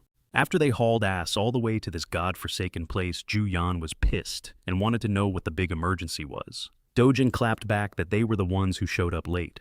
They started bickering like an old married couple, and he was getting real tired of her endless questions. Dojin finally caved and said he was there for the blue croco, which was a pretty lame reason. Juyeon was not feeling his casual tone one bit, reminding him she was 3 years his senior and that he better show some respect. While those two went at it, the Clio Guild just stood back and watched the drama unfold. Guild leader Jong In-ju was shook. She had never seen anyone with the balls to order Juyeon around like that. As they got deeper into the rift, some of the Clio Guild members started getting cold feet. Venturing in without a solid plan was sketchy, but having Hyun Juyeon on the team was like a security blanket that made them feel way safer. I mean, there's no denying the girl is absolutely cracked, but for some reason the new guy was the one calling all the shots. While some of the crew gave the guy up front the side eye, the ones who were there for the last dungeon run had full faith. They were totally confident in the newbie's leadership. Juyeon, on the other hand, was confused and a little worried, wanting to know his endgame. She asked if his master plan was to actually shut down the whole rift. He shot that idea down, saying he wasn't after some noble goal, he was just there for the materials. And his plan was basically to squeeze this zone for every last drop it was worth. After a few more minutes of a pretty chill walk, they finally ran into their first major problem. The Clio Guild is stacked with talented A-rankers after all. So, they all snapped into their positions, each one knowing exactly what their job was. Their chain of command was solid, and their shot calling was crisp, perfect for handling any surprises. Even with all that, the blue crocos blocking their path were way more monstrous in person. All the guild could do was try to hold their ground. And things were getting dangerous fast. With the group completely pinned down, Seo Dojin finally made his move and drew his blade. He yelled at the A-rankers to get the hell out of his way. And while every single eye was on him, you know my guy didn't miss his chance to farm some aura. Old man Choi knew he was gunning for the blue croco's heart, so he tossed Dojin a prize sword as a temporary buff. He locked his eyes on the target and then launched himself forward like a human cannonball. With one flawless combo, he turned those annoying blue crocos into a pile of sliced meat. He moved with such speed and precision that it triggered the classic anime slow-mo slash. Dojin was already yards away from the beasts before their bodies even hit the floor. The ones who had believed in the newbie all along, they were feeling pretty damn vindicated. And the haters who doubted him, they were shocked into complete silence. That kid is just built different, no cap. After that first little speed bump, the journey into the rift went off without a hitch. The sun had set, and the party was now huddled around a campfire they'd set up. The Clio Guild members could not stop talking about Mr. Seo Dojin. They were losing their minds over how he took down a whole pack of blue crocos by himself in a single move. The dude didn't even break a sweat. The public doesn't know this yet, but that's pretty much exactly how he clapped the terrifying Kassarian too. One thing's for sure, this man is no ordinary hero. While the others gossiped, Dojin was busy watching his seriously questionable-looking steak cook. Hyun Juyeon walked up to his spot and asked if he'd finished packing up. Apparently every single cooler he brought along was now stuffed to the brim with blue croco hearts. Juyeon still had zero clue what he could possibly need them for. Turning her attention to his pan, she asked what kind of meat was sizzling in there. It definitely wasn't beef. He casually replied that he was grilling some blue croco meat and offered her a piece if she wanted to try. They had a mountain of perfectly good food ready for this expedition, yet this dude was cooking up his own hunt, completely ignoring her disgusted look. Dojin took a massive bite of his grotesque meal. He chewed and swallowed it like he was at a high-end steakhouse. He was even using his combat knife as a fork. It was a seriously gnarly sight. Even Jong In-ju was weirded out. They had so much normal food in their supplies, but their leader was over here chowing down on some forbidden jerky. After getting over her initial disgust, Hyun Juyeon actually started to get curious. She grabbed a slice for herself and stared at it for a hot minute. In-ju wanted to stop her friend from doing something she'd totally regret. But for some reason, Juyeon trusted Dojin's taste in weird monster meat. As the piece of blue meat got closer to her mouth, In-ju could only watch in absolute horror. Juyeon then gently took a bite of the rancid-looking food. After swallowing one tiny bite, her eyes went wide. She was shocked by how amazing it tasted. And so the two of them in the camp wordlessly continued to enjoy their very bizarre meal. A curious Jong In-ju leaned over and whispered, asking Mr. Seo Dojin what his secret was. How could a total nobody manage to charm someone? Like Miss Juyeon, sure, she's inexperienced and has literally never had a boyfriend, but she isn't the type to just fall for any guy. So what was Dojin's secret sauce to get her interested? What did he do to get Korea's national treasure on board? All this talk of romance sent Dojin's mind spiraling back to his days at the Imperial Academy. This was way back before he was even 20. When it came to girls, there was Miss Mazel Grain from the prestigious Grain Count family. And who could forget the youngest of the Lazulian family, Wendell, and of course the last bastion of hope in his destroyed world. The absolute badass Knight Veronica. He was getting deep in his feels when Inju's frantic whispering snapped him back to reality. When asked for his secret, he claimed Juhyun was just drawn to him like a moth to a flame. Inju had never heard something so cringe in her entire life. Seriously, she was dying inside. But just like that, the night flew by with some solid banter. And even Dojin was actually cracking a smile and having fun. Meanwhile, back in Sao Paulo, Kong Yongpyo is kicking back in a ridiculously fancy hotel suite, still wondering why Hyun Ju-yeon was in such a mad dash to move when the official start date hadn't even been set. His intel says she's teaming up with Seo Do-jin and Jong In-ju's guild. He turns to his assistant asking what kind of money-making monsters are even in the Santarem area because as far as he knows, there's nothing there worth the trouble. Every single thing involving that bastard Seo Do-jin is just one giant unpredictable mess. Yongpyo's worries melted away the second his phone buzzed. And speak of the devil, it was the ever-annoying director Hong. She was calling to ask if the job was finished yet. Hearing how impatient she sounded, Kong Yongpyo decided to poke the bear a little. He asked if something had gone wrong on her end. Turns out she's freaking out that her father might have heard the news about Dojin hitting S rank. The chairman of T Group is now demanding Dojin come home, which has Hong Hee-ju more on edge than ever. Yongpyo is low-key enjoying her suffering. After all, he's finally found a business partner who's going to make him stupidly rich. He's not about to let her mess this up. He reassures the uptight director that Seo Dojin won't be setting foot in Korea ever again. Hearing that promise from him let Hong Hee-ju finally take a breath of relief. Yongpyo marks a location on his map and gets ready to phone someone named Takashi. Now that Seo Dojin has willingly wandered off into the middle of nowhere, his job just became a hell of a lot easier.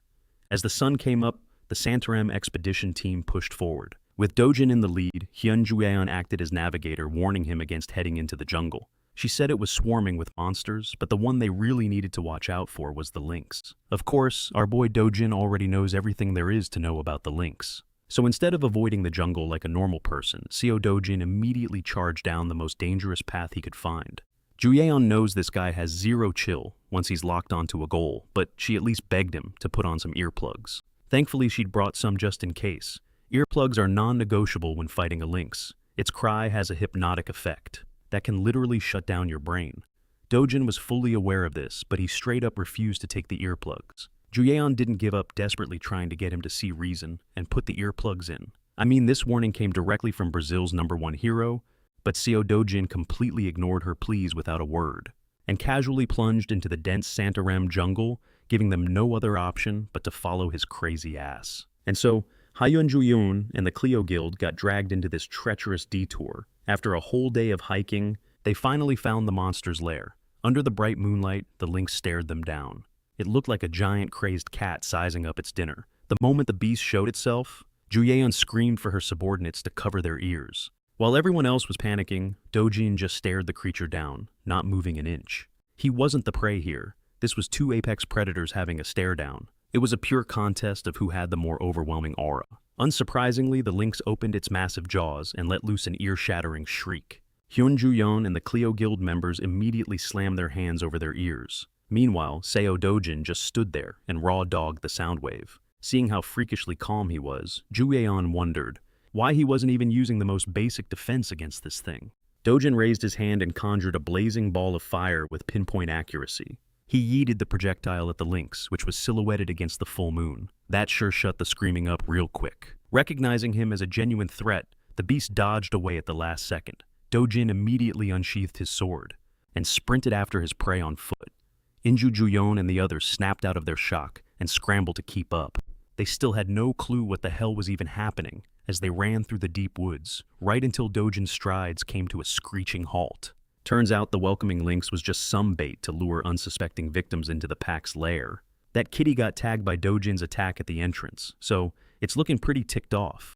All of a sudden, its eyes start glowing with a warm, radiant light. Its gaze sweeps across the group of humans and immediately locks onto its main target, Ju-yeon. Their eyes meet the lynx's hypnotic stare. For a second, she's completely caught in the monster's spell. Thankfully, Dojin moves fast, covering her eyes before calmly explaining the situation. He tells them that a lynx's cry isn't the real danger. The thing that actually paralyzes its prey is the monster's magical eyes. The solution is pretty simple, then everybody just needs to close their eyes for a second and let the MC do all the heavy lifting. Dojin confidently steps forward with his sword drawn, figuring it's about time to test his new limits. He unleashes the crescent sweep, a blazing arc of pure energy that looks like something out of a god-tier anime, a technique that can turn any swordsman into a demigod. This is the Van Dien sword skill's first form, a miracle born from a single point. He points his sword forward and starts gathering an insanely condensed version of his energy blasts at the tip. The Lynx pack has never seen anything like this before, and they're so stunned they don't even know how to react. Our boy gets a free shot with his ultimate skill, and the A-rankers from the Clio Guild are just standing there, jaws on the floor, low-key terrified, as he looks like a legit god of destruction. Seo Dojun unleashes the built-up power from his blade, and the fiery attack scorches everything in its path, including the poor furballs hiding in the branches. They realize they were absolutely screwed, just a little too late. The entire pack takes the full brunt of a miracle born from a single point. They get completely nuked. The impact is so strong it almost knocks the ladies off their feet, and not in a romantic way. When the blinding light from the spell finally dies down, the aftermath is a horrifying sight. A whole section of the forest had been completely deleted from existence. The land was burnt to a crisp, and the man responsible for all this destruction didn't even break a sweat. The unlucky beasts who tried to mess with the wrong guy were instantly cooked. They hyped up how dangerous these things were, and the monsters didn't even get a chance to show what they could do. If Juyan had to sum up Seo Dojin in one word, it'd be unbelievable. Shockingly, a single lynx managed to survive the blast. The very same blast that obliterated its entire family line. But Dojin isn't one to leave loose ends, so he calmly walks forward to finish the job. In a desperate last-ditch effort, the survivor lynx tries to paralyze him with its signature skill, but Dojin interrupts it by mercilessly slicing its furry little head off. It was a clean cut that brought tonight's one-sided hunt to an end. The last thing the beast saw with its magic eye. It was the face of the man who swung the blade. Dojin then kneels down and heartlessly gouges out the dead lynx's eye. Like a true hunter, he's not about to let such a precious item go to waste. After burning the beasts and grabbing their loot, the group heads back to a safer path, their assessment of Seo Dojin now at an all-time high. Ju Yan was giving him major googly eyes from the back. Everyone was thinking the same thing. The man leading this expedition was definitely not on a human level. Some people would even put him above the legendary hero Chauve Alphonse. Some would even go as far as to say Dojin is on the same tier as Kane Lester, the world's current strongest hero. No cap. The journey back to the main route wasn't exactly a walk in the park, though. They had barely stepped into a swampy area when a bunch of ghoulish humanoid creatures showed up to crash the party. These monsters really can't read the room at all. But then again, the undead don't have brains. They're just a bunch of corpses. Their only purpose is to devour the living. Their charge might look intimidating at first, but it was just way too predictable. A fist flies out and decks one of the ghouls, knocking it out of the way. After a short break, Seo Dojin's kill streak is back on. This time, it's all about headshots. He doesn't need a weapon or any fancy technique. The undead are about to catch these hands. And once he gets into his rhythm, it's basically game over. A flurry of exploding heads rings out as the ghouls fall one by one, all taken down by his bare hands. Seo Dojin was literally ripping every single one of their heads from their bodies. This time, the Clio Guild members just accepted their role as spectators and stood back to watch the show. A few moments later, after looting whatever they could from the ghouls, the group continued their journey. While they were walking, Juyan couldn't hold back her curiosity and asked Dojun about his swordsmanship, specifically that move that created the radiant flashes. She's obviously talking about the Van Dien sword skill's first form, a miracle born from a single point. He half-heartedly asked if she wanted to learn it, and Juyan's face immediately lit up. But in a peaceful world like this, he doesn't see any reason to teach someone a skill that's so completely OP. Doyan could tell this guy was looking down on her big time. I mean, she's an S-rank hero too, bruh. On paper, they're supposed to be in the same league. Seeing that defiant fire in her eyes, Dojin Loki considered schooling her in Van Dien's swordplay. But in the end, he figured this brick wall of a woman wasn't going to give in, and she was already pouting. She looked like a kid who was denied a new toy. To keep things on track, Inju made the executive decision to just exit the rift for now. The last leg of the trip back was a total cakewalk, and the party reached the exit portal, all thanks to Dojin's hard carry. They cleared the zone without a single casualty or even a minor injury. Next time, they'll be heading back in. The mission will be to shut down the rift for good. Who knows, that attempt might go even quicker.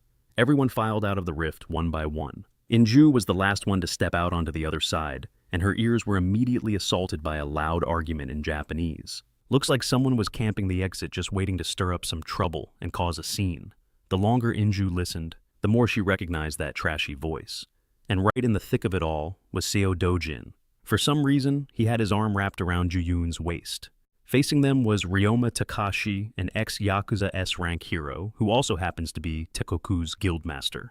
And of course he brought his goons with him. According to Ryoma, he was supposed to have some fun with Juyun today, but this unknown punk dared to block his path. He threatened to rearrange Dojin's face if he didn't scram. Ryoma absolutely towered over him in size. But our boy couldn't have looked more unbothered by the threats. He had zero chill. He even clapped back in perfect Japanese, a skill the previous Seo Dojin must have drilled into his head. Ryoma did not enjoy getting roasted in his mother tongue, not one bit. Sensing their boss's rage was about to pop off, the Yakuza goons started barking at Dojin, demanding he bow his head and apologize from the very bottom of his heart. They just kept yapping on and on about how their master is not a man to be trifled with. Well, they could run their mouths all day because Seo Dojun doesn't give a single flying F. To put it simply, he flat out told Ryoma to get lost. Watching the situation unravel, Inju's anxiety grew with every second. Tekoku is ranked in Japan's top 5 guilds. Ryoma Takashi is a thug who's infamous for his explosive temper. Even for Dojin, it might be smarter to just duck this whole mess. She decided to step in and try to broker some peace and cool everyone down. Young Inju's approach was calm and respectful, but Ryoma just shot her down, calling her a bitch who shouldn't butt into other people's business. That comment immediately set her crew off. Their guildmaster was being blatantly disrespected. Things could have easily spiraled into a full-blown guild war, but Inju kept her people in check, even after those nasty insults. Young Inju formally stated her name and her position as the guildmaster of Clio. She proposed they settle this beef without escalating things, but Ryoma just spat on her peace treaty. He'd never even heard of their puny Korean guild, so why should he care? Going even further, Ryoma offered to let Inju have a turn on his little pea shooter.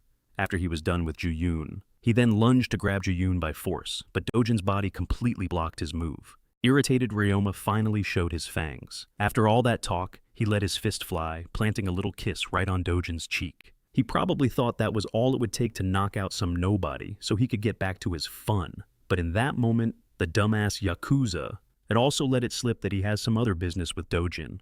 One can easily guess that this whole charade is just one big, calculated provocation. If that's the case, then Dojin is down to play.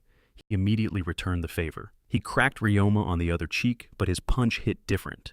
It sent the Japanese stereotype flying backward into his own crew. The hardcore Yakuza fanboys who were barking nonsense just seconds before were stunned to see their boss eating dirt. Dojin warned everyone to stay back. Since these assholes struck first, anything that happens from here on out can be filed under self-defense. The Yakuza goons pulled out their weapons and squared up to retaliate, but their boss called for a one-on-one. Ryoma tore off the jacket that was covering his chiseled body and ordered his men to fall back. Unleashing the power lying dormant within him, the ex-Yakuza S-ranker was ready to show why he's one of Japan's best. Before the inevitable beatdown began, Doyon turned to Dojin with a piece of advice. She didn't bother with any of that "don't do this" crap. She just asked her man to at least leave the poor Japanese gangster half dead. What happened next was probably exactly what you expected. To the boys from Japan, it was a total shocker, but for the expedition team, it was just business as usual. Seo Dojin was absolutely pub-stomping, the trash-talking Yakuza bastard. Ryoma's face was getting smashed into the ground as the heel of Dojin's shoe drove him deeper, with every single stomp. By some miracle, Ryoma managed to wiggle out of that humiliating position by cowering away, crawling back to his boys on his hands and knees. Ryoma was seriously rethinking his life choices, wondering who in the hell he just tried to pick a fight with, because this dude was not human. This was absolutely not the intel he got from his source. I mean, just look at those eyes. Seo Dojin isn't the kind of guy you're supposed to mess with. Making eye contact with him felt like a death sentence. Every single cell in Ryoma's body was screaming at him to get the hell out of there, or he was gonna die no cap. It didn't even matter if it was embarrassing to run, especially after being the one to declare and start this whole mess. He just wanted to bolt and never lay eyes on Dojin again. But tough luck he had to see this through. The young man moved like a blur, and just like that, he was standing in Ryoma's escape path looking down at the broken gangster. Dojin asked him if someone else had put him up to this little stunt. He already had a solid guess who was pulling the strings, so there was no point in playing dumb. Dojin snatched Ryoma up by his greasy hair, and just like that, the hardened Yakuza went from talking big to begging for his life. The gangster's whole vibe did a complete 180. Dojin was disgusted by the guy's lack of a spine and just started unloading a storm of slaps on him. We're talking hundreds of slaps in just a couple of seconds. Halfway through the beatdown, he balled up his fist to start doing some real damage. Seiyo Dojin proceeded to absolutely rearrange the gangster's ugly face, pounding that son of a bitch until he was nothing but a bloody mess. Everyone watching was just frozen a mix of shock and pure terror. It's not every day you see an S-ranker get absolutely bullied. He looked like some background thug getting wrecked by the main character in a high school manhwa. After way too many punches to even keep track, he finally dropped Ryoma's limp body. Inju totally expected their guy to win, but she didn't think it would be this much of a one-sided curb stomp. After taking a quick breather, Dojin was right back at it, ready to give the bastard some more permanent trauma. He slowly placed his heel right on the back of Ryoma's head. With everyone watching, he gradually put more and more weight onto his foot. He was silently threatening to turn the guy's skull into a jigsaw puzzle. At this rate, one of Japan's most valuable S-rankers might actually die here. Inju shoved Jian, telling her to do something, which finally snapped her out of her trance. She begged Dojin to stop before he did something they couldn't come back from. In response, he just calmly stated that he'd be the one to take full responsibility for whatever happened next. Yuhan had heard enough of his edgy one-liners and dragged the kid away from causing any more trouble. His point was, he shouldn't do something that he'd need to take responsibility for in the first place. But Dojin had dealt with plenty of scumbags like Ryoma before. In his experience, it was way better to just eliminate threats like that instead of leaving a loose end. But hey, this is the modern world. Inju and Yuhan didn't want him dirtying his hands on trash like this. To prove to Dojin that the Yakuza had learned their lesson, Inju told the goons to surrender and back off unless they wanted to end up just like their boss. These clowns immediately dropped to their knees, swearing they'd never mess with Dojin again. But our boy is a hard man to please. He wasn't happy with them just kneeling for show. He wanted to see their foreheads on the ground begging for their worthless lives. Knowing this kid could probably one-shot all three of them at once, the goons did exactly as he asked, and they were pretty convincing about it. Dojin also brought up the little Yakuza tradition of members having to chop off their own fingers when they screw up, and you could see the fear in their eyes. The goons started slamming their heads against the pavement even harder, pleading for him to let them off the hook. So, Dojin offered them a way out. All they had to do was say, "I'm shit and I'm sorry," and he'd let them go with just a warning. Through gritted teeth, the gangsters swallowed what was left of their pride to stay alive. They repeated the magic words letter for letter. You could tell the spectators from the Clio Guild were low-key loving how Dojin handled this whole situation. Even the busted-up S-ranker had to choke out the same humiliating phrase. With the beef officially squashed, they wrapped things up and headed back to the coalition's headquarters. The very next day, under the sunny skies of Sao Paulo, Brazil, Yuhan and Inju found themselves in the office of Brazil's Hero Association. They were there to file a report about what went down the day before. Reading the official account of events was kinda hard to wrap your head around. The report laid it all out, how an S-rank hero, Ryoma Takashi, was beaten so badly he was basically crippled. And it was all done by a single person. Sure, there were tons of eyewitnesses, but the story still sounded insane. The Brazilian Hero Association was really banking on Korea and Japan teaming up to finally close that problematic Sanadome rift. If this report was legit, the Brazilian Association wouldn't even have to get their hands dirty. They'd just pass the whole incident over to the hero associations in Japan and Korea and let them sort it out internally. With that business out of the way, they moved on to the part of the report about the group's trip near Santarém. For now, everything on that front seemed to be business as usual.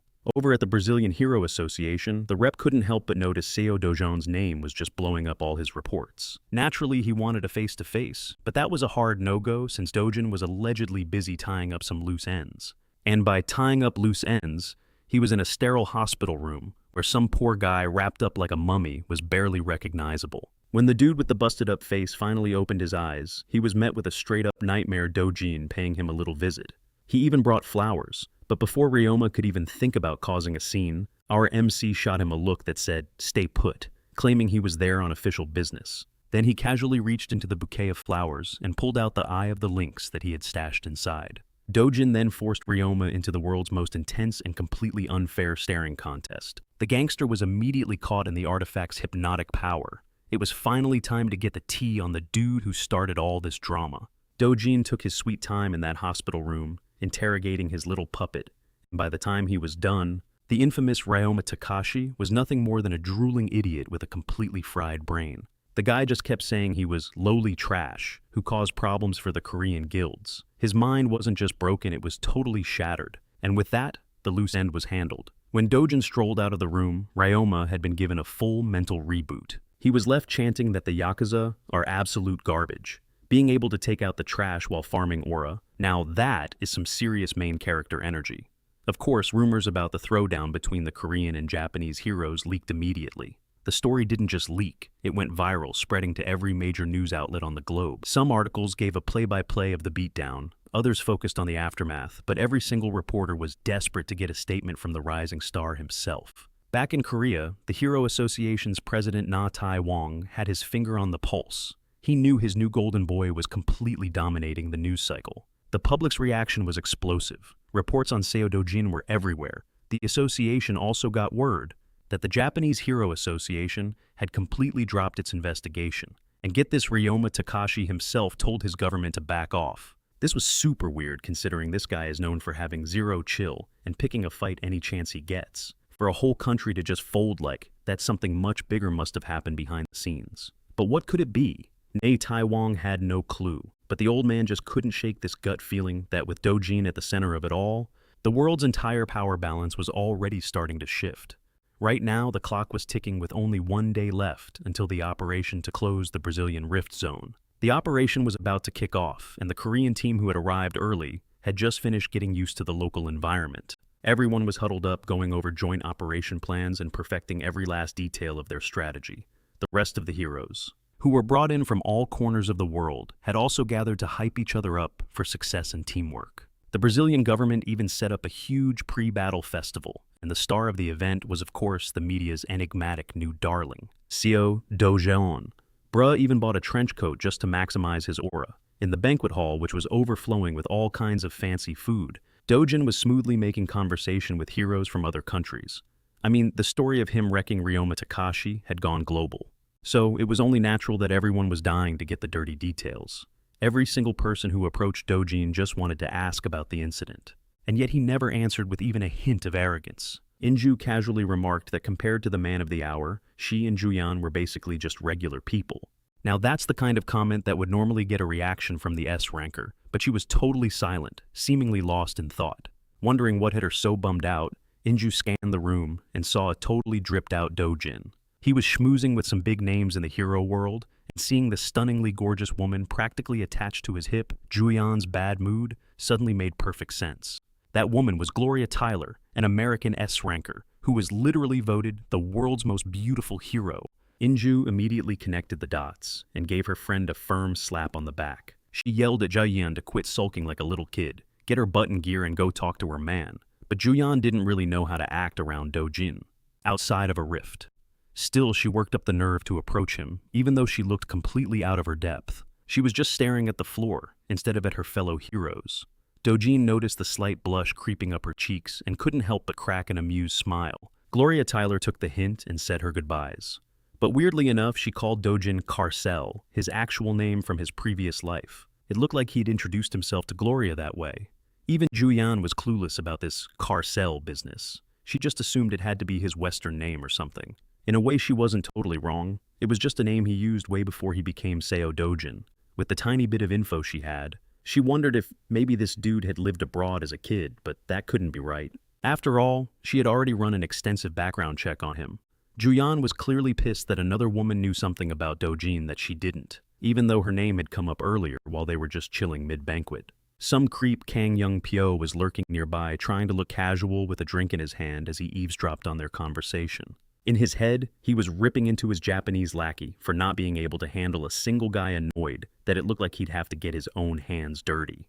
And while he was internally seething, wanting nothing more than to tear Dojin limb from limb, his massive ears caught what Juyan was saying. She was whispering a warning, reminding her man that just because he's cracked doesn't mean his enemies are gonna fight fair. She started saying Ryoma Takashi had a few powerful friends in his circle, and that the one they really needed to watch out for was in this very hall, but Dojin just cut her off. Before she could spill the tea on the mastermind, he just shrugged it off, claiming he didn't even need to know who was gunning for him. To him, it was just the same trash in a different can. He figured the big boss was probably just another arrogant, washed-up clown, with no real skills, just like Takashi guys, like that weren't even on his radar. Dojin really drove that point home, slowly turning his head to lock eyes with the very target who was hovering right behind Ken. Young Pio immediately whipped around trying to play it cool like he hadn't heard a thing. Oh, but he totally did. This dude was on the verge of absolutely crashing out right there at the party. It was the most masterful rage bait. The cherry on top of this whole performance was Dojin's smug grin openly mocking young Pio to his face. The bait worked perfectly. Young Pio wasn't about to send another goon. No, this time he was going to handle the Dojin problem himself. After that pre-battle party, the heroes rested up and got deployed. The very next night, Inju, her guild Juyon, and Dojin were all gathered outside the rift assigned to their squad. They had to pause for a second because the rift zone near Santarem was looking extra sketchy, way murkier and more sinister than usual. Still, a few of the guys brushed it off. I mean, with 2 powerhouse S-rank heroes on their team, they figured they could just rush in and get it over with.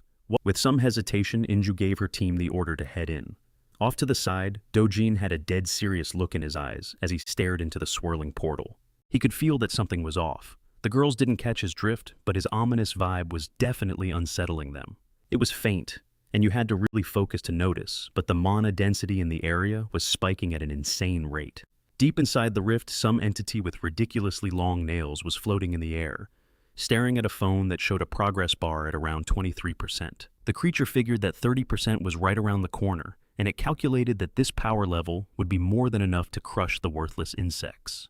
The ones who called themselves heroes currently crawling into its territory. The moment they entered, the entire team felt their bodies get heavy. It was like they were being bogged down by an invisible weight, making every single movement a struggle. The air was so thick it was hard to even breathe. All signs pointed to one conclusion. The mana in this place was just built different. It felt even denser than the atmosphere in the petty forest. Juyon had never seen Dojin this wound up before, and no cap she was starting to get her, but they were already committed, so they had to see it through. Being the capable leader she is, Inju kept her team in line and tried to calm their nerves. She explained that the unusual pressure was probably just a characteristic of this specific rift zone, but with movement being this hard. And they couldn't afford to let their guard down. They knew the 2 S-rankers were their best insurance policy. So, Inju respectfully asked them to focus all their efforts on protecting the team's formation. Until they figured out why the mana density was so off the charts, this was their safest bet. They both agreed. The main objective was to close the rift no matter what. The Cleon Guild members looked like they were ready to follow their leader straight to hell and back. Around that same time, as Dojin's squad was stepping into that freaky Santarem rift, another party had gathered at a rift near Manaus, the biggest city in northern Brazil. This was a joint of Korean and Brazilian heroes, and bruh, they were getting absolutely demolished. These guys were getting beaten, broken, and eaten alive. If you thought solo leveling had overpowered ants, get a load of these killer bees. The overconfident foreign heroes. Sis had walked in thinking this mission was going to be a total cakewalk. Hell, on paper, these bees should have been easy. They were supposed to be free EXP for C-rank heroes, yet here they were getting completely bodied by giant insects. Were dropping like flies. These killer bees had zero chill and showed no mercy. I mean, the word killer is literally in their name. What did they expect? The last hero standing tried his luck against one of the flying freaks and managed to land a solid punch. But it was useless. His body had become so damn heavy that he couldn't generate any of his real power. On a normal day, this guy could shred an entire colony of these things, get into a million pieces all by himself. But in this place, they weren't the ones doing the clearing. They were the ones getting cleared. When you're up against actual predators, these so-called heroes are just lambs to the slaughter. No cap, you'd have to wonder how many of them are even going to make it out of this alive. Back in Santarem, Inju almost gets turned into a human pancake, barely dodging a massive axe slam from their very first enemy. Blocking their path was an entire battalion of black orcs, and let me tell you, these weren't your average run-of-the-mill mobs. Just like the killer bees from before, these guys were hitting way above their weight class, totally ignoring their official classification. Even so, the Cleo boys tried to push forward executing their practice combos, but unfortunately for them, hitting the enemy with attacks that deal 0 damage isn't exactly a winning strategy no matter how good your teamwork is. They can't even put a dent in the Black Orcs' insane defense, and after getting caught with their guard down, the Cleo boys nearly get deleted by a huge axe swing. Juyon had to come in clutch, literally dragging them out of the danger zone before they got turned into Orc Chow. She totally chews them out for being so reckless, and as soon as the newbies are safe, she dives right back into the fray. The Black Orc tries to swat her out of the sky, but this S-ranker just dances around its brutal attacks with the grace of a storm. After showing off some insane footwork, she completely flips the script and goes on the offensive, launching a roundhouse kick with inhuman reaction speed. The monster immediately spins to protect its shiny bald head, which means Ju Yan's feint worked like a charm. She effortlessly avoids the turnaround, using the momentum to launch her roundhouse kick even higher into the air. She comes crashing down on its skull with the force of a falling meteor. With one of the black orcs down for the count, the remaining beasts go nuts. They were hell-bent on getting revenge for their fallen comrade, but with some 200 IQ moves, Ju Yan tricks the enraged orc into hitting its own buddy with that massive bone club. The moment it realizes it just clobbered its homie, the orc freezes up in shock. That was the only opening Ju Yan needed to close the gap from behind with her blistering speed. This time she doesn't need any flashy, complicated moves. All it took was a simple, direct kick to the back of the skull. The Cleo boys are glued to Ju Yan's every move, realizing that because of the walking catastrophe named Seo Dojin, and they'd low-key forgotten that Ju Yan is also an S-ranker, a being on a whole other level compared to normal people like them. Only one last black orc remains. This one tries to talk a big game with a super annoying war cry, but a fist flies out of nowhere and rearranges its jaw, shutting it up for good. Ju Yan had her moment in the spotlight. Now Dojin is just taking out the last piece of trash. And watching all this, Inju feels completely and utterly helpless. They've barely even stepped out of the rift's entrance, and the difficulty is already cranked to 11, even with 2 S-rankers carrying the team. Clearing this place definitely isn't going to be a cakewalk.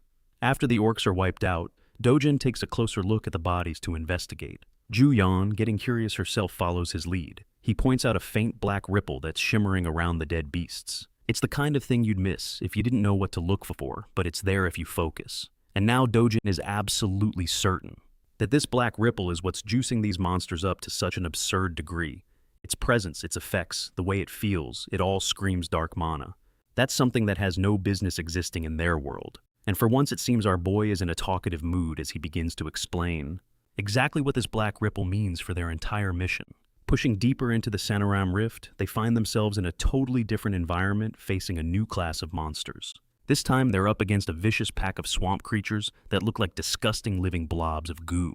Against these slimy freaks, the Cleo boys jump back into the fight, determined to prove they can actually contribute something. Their movements are fast, and their combo rotations are crisp and well practiced. But the problem is their damage is just not there.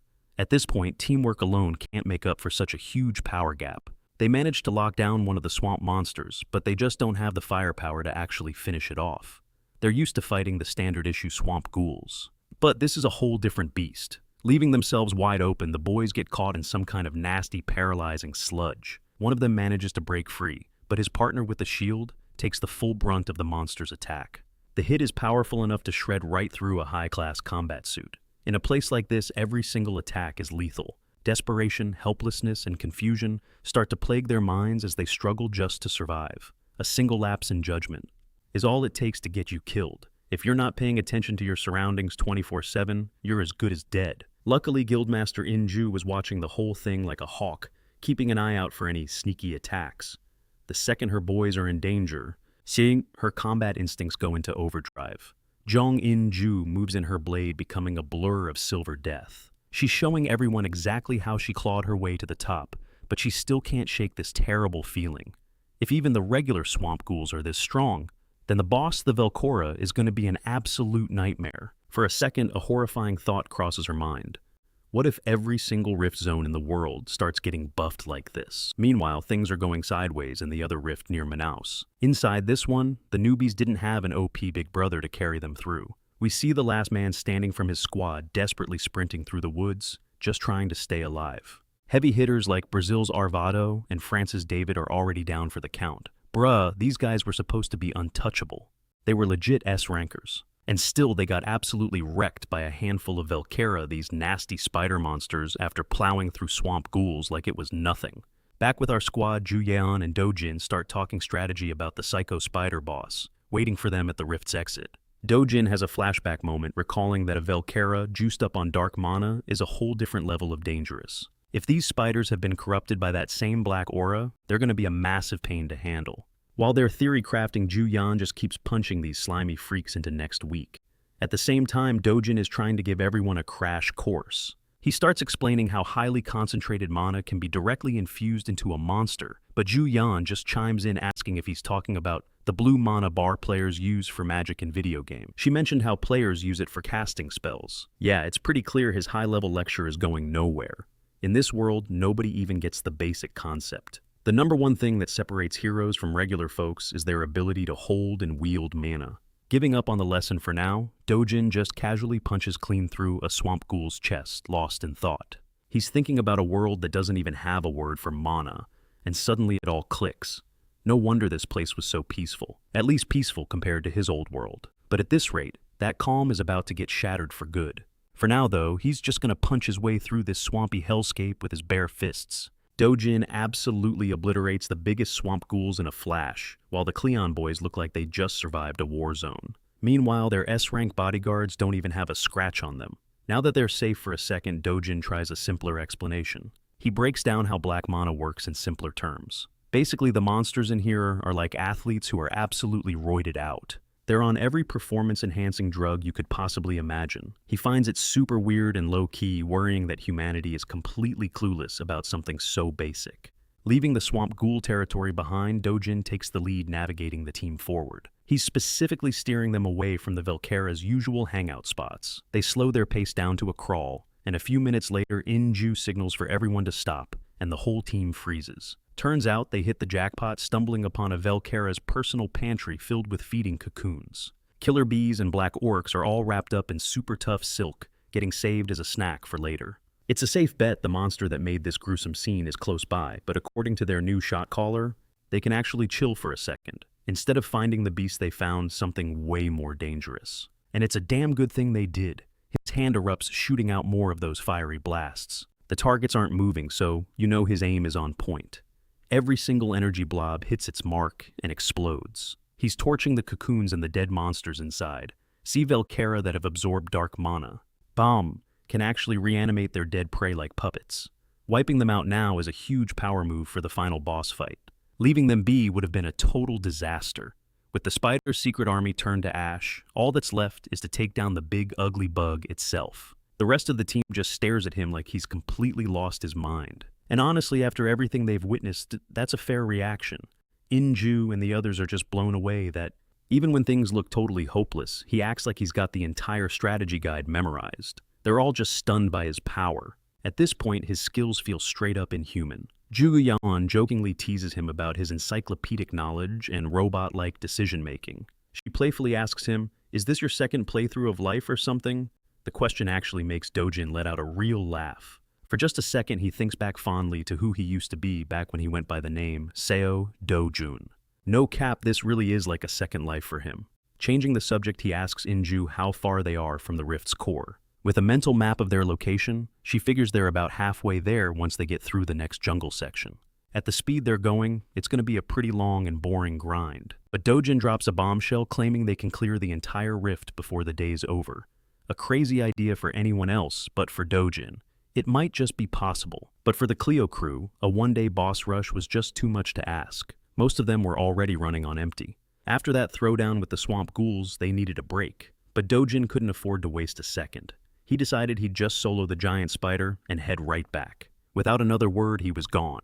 My man just took off like a shot riding the wind and leaving everyone else in the dust. He didn't even wait for a debate. They'd all been through the ringer, yet this absolute unit still had enough gas in the tank to tear through the woods. He moved like a comet, turning the forest into a green blur, but his eyes were like scanners picking up every tiny detail. He was on the hunt for any sign that would point him to the final boss. With his god-tier tracking and a general idea of the Velkora's lair, he finally locked eyes on his target.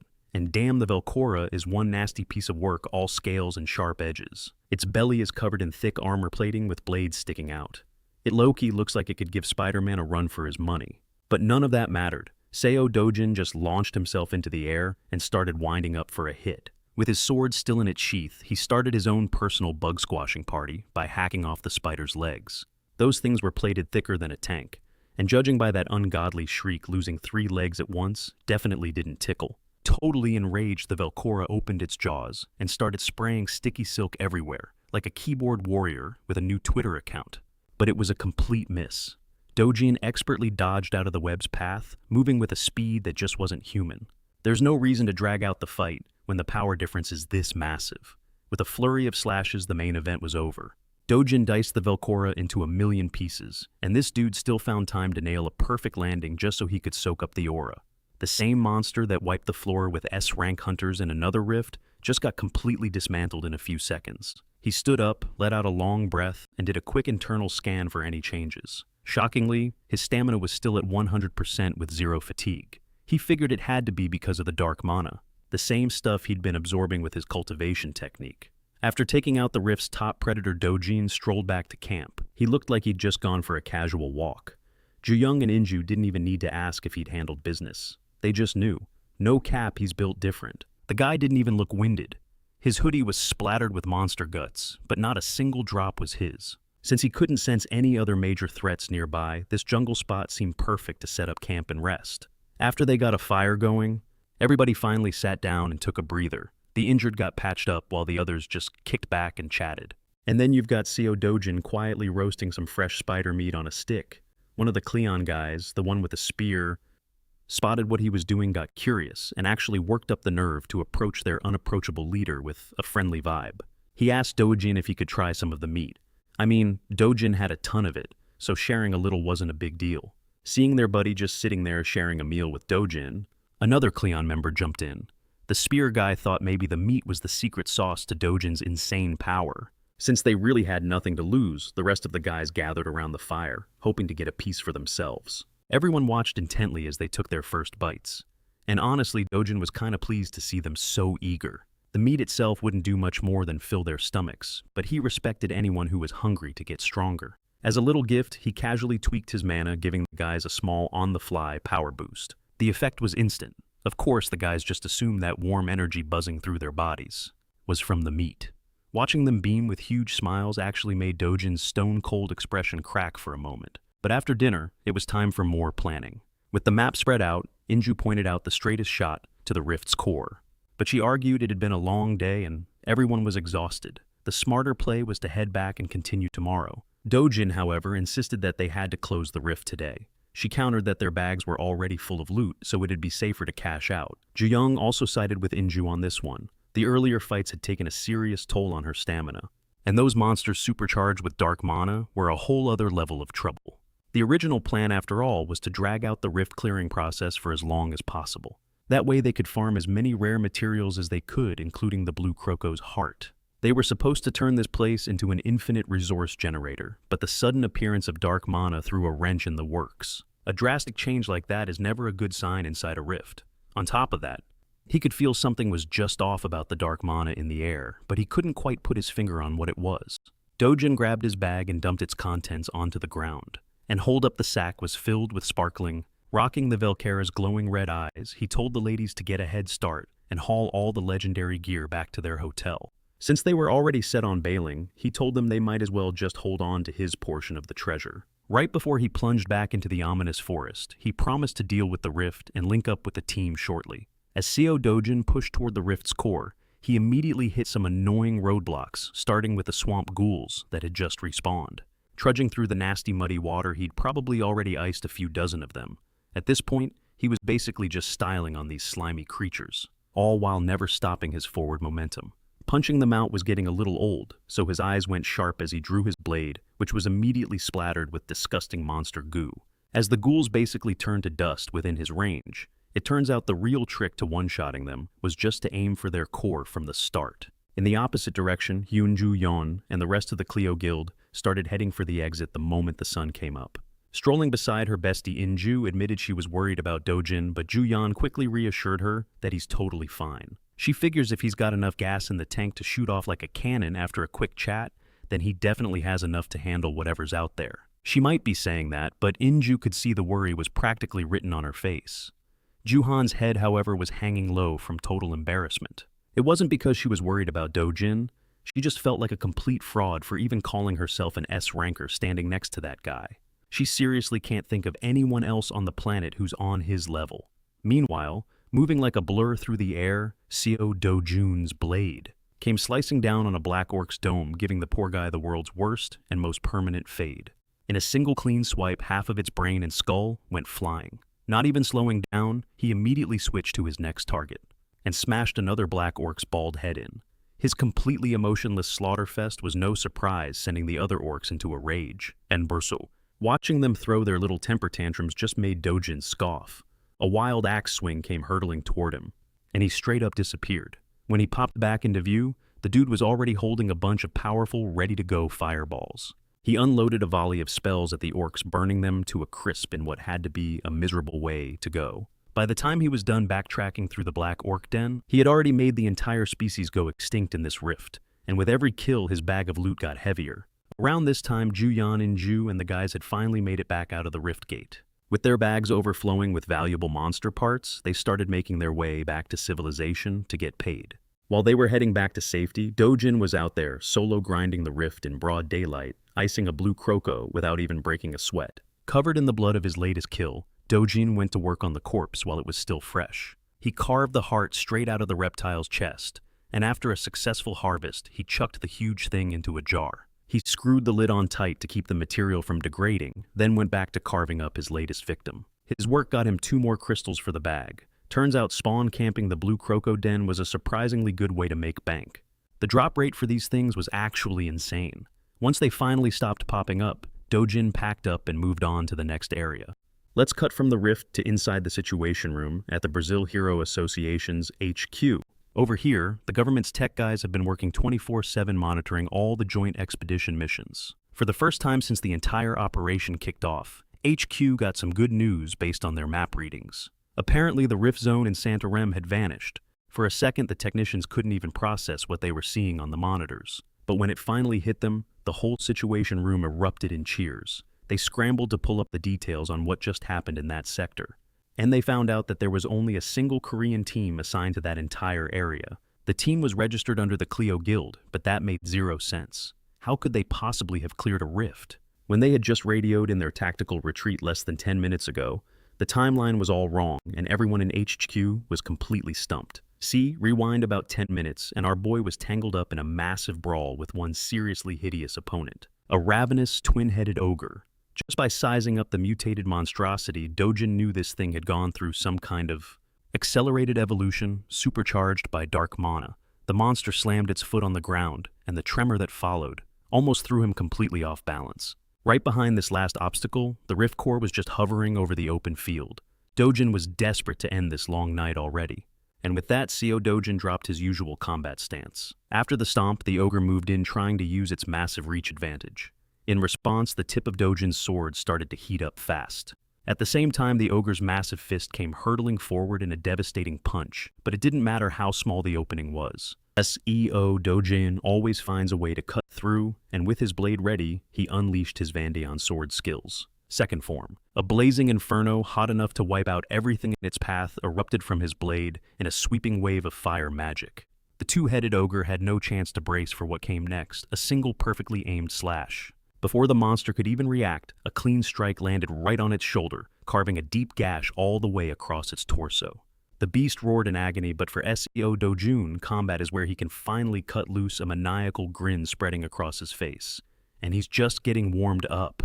Without giving the monster a single second to recover, he charged forward with his fiery sword, moving way too fast for it to defend. He was literally carving the two-headed beast to ribbons while it panicked. In a desperate move, the ogre swung its fist a punch loaded with all its brute strength, but Dojun just masterfully dodged upward, getting out of the way. While in the air, he was already prepping his next move. This time, it wasn't just one slash, it was a whole mess of crisscrossing lines that diced the creature up. The attack was so wild it even shredded the nearby trees. With no concern for his surroundings and no newbie heroes to get in the way, Dojun could finally stretch his legs. At this point, the ogre knew it was totally cooked. Having two heads just meant it had two brains to process the terror, which basically doubles the amount of fear it's feeling. Instinct took over, and it tried to leap away from the deadly onslaught. For a second, it almost looked like the beast would get enough air to escape the carnage, but in the end, the attack still tagged one of its legs. The sweeping magic sliced right through skin, muscle, and bone, a clean cut. Both of its heads screamed out in pure agony. Now that the beast was off balance and missing a leg, Dojun's next attack was a guaranteed crit. The Vandeon sword skill's second form is a savage stance that can chop even the strongest enemies into tiny little pieces. When the two-headed ogre finally came back down, it was literally raining chunks of monster meat.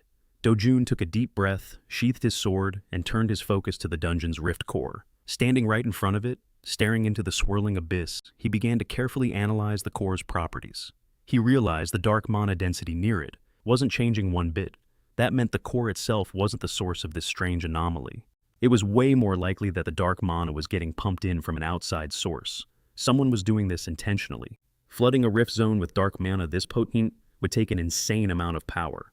Dojun's best guess is that someone on the level of an undead lord or maybe even an imperial lich has to be behind this messed up situation. But if a being that powerful was really involved, wouldn't most of humanity already be turned into their personal undead army? It's impossible to nail down a suspect right now. Either way, just closing this rift won't be enough to stop the real problem. Knowing an external force was at play, Dojun balled up his fist and punched the living daylights out of the rift core. A single hit was all it needed to crack the swirling vortex of energy.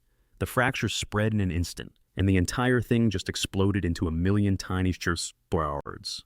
Dojun decided right then and there to personally investigate and hunt down whoever the hell is screwing around with these rifts. Back at Brazil's hero headquarters, the reports about the various expeditions were finally reaching the association's president. Reading through the detailed summary of what was going down at the rifts sent a shiver down his spine. Every single line in the document was just unbelievable. On one side, they had sent in a three-nation joint task force of veteran heroes, but only a single S-rank hero managed to get out of there alive. On the other side, however, a lone Korean team somehow managed to clear their rift with absolutely zero casualties. The HQ was still getting non-stop updates from the other rift zones, and the news wasn't good. Nearly all of the other attempts have completely failed, and the shell-shocked heroes are making desperate retreats, even though they made sure. Every single team had at least one S-rank hero among them. The first wave of attacks turned out to be a massive failure.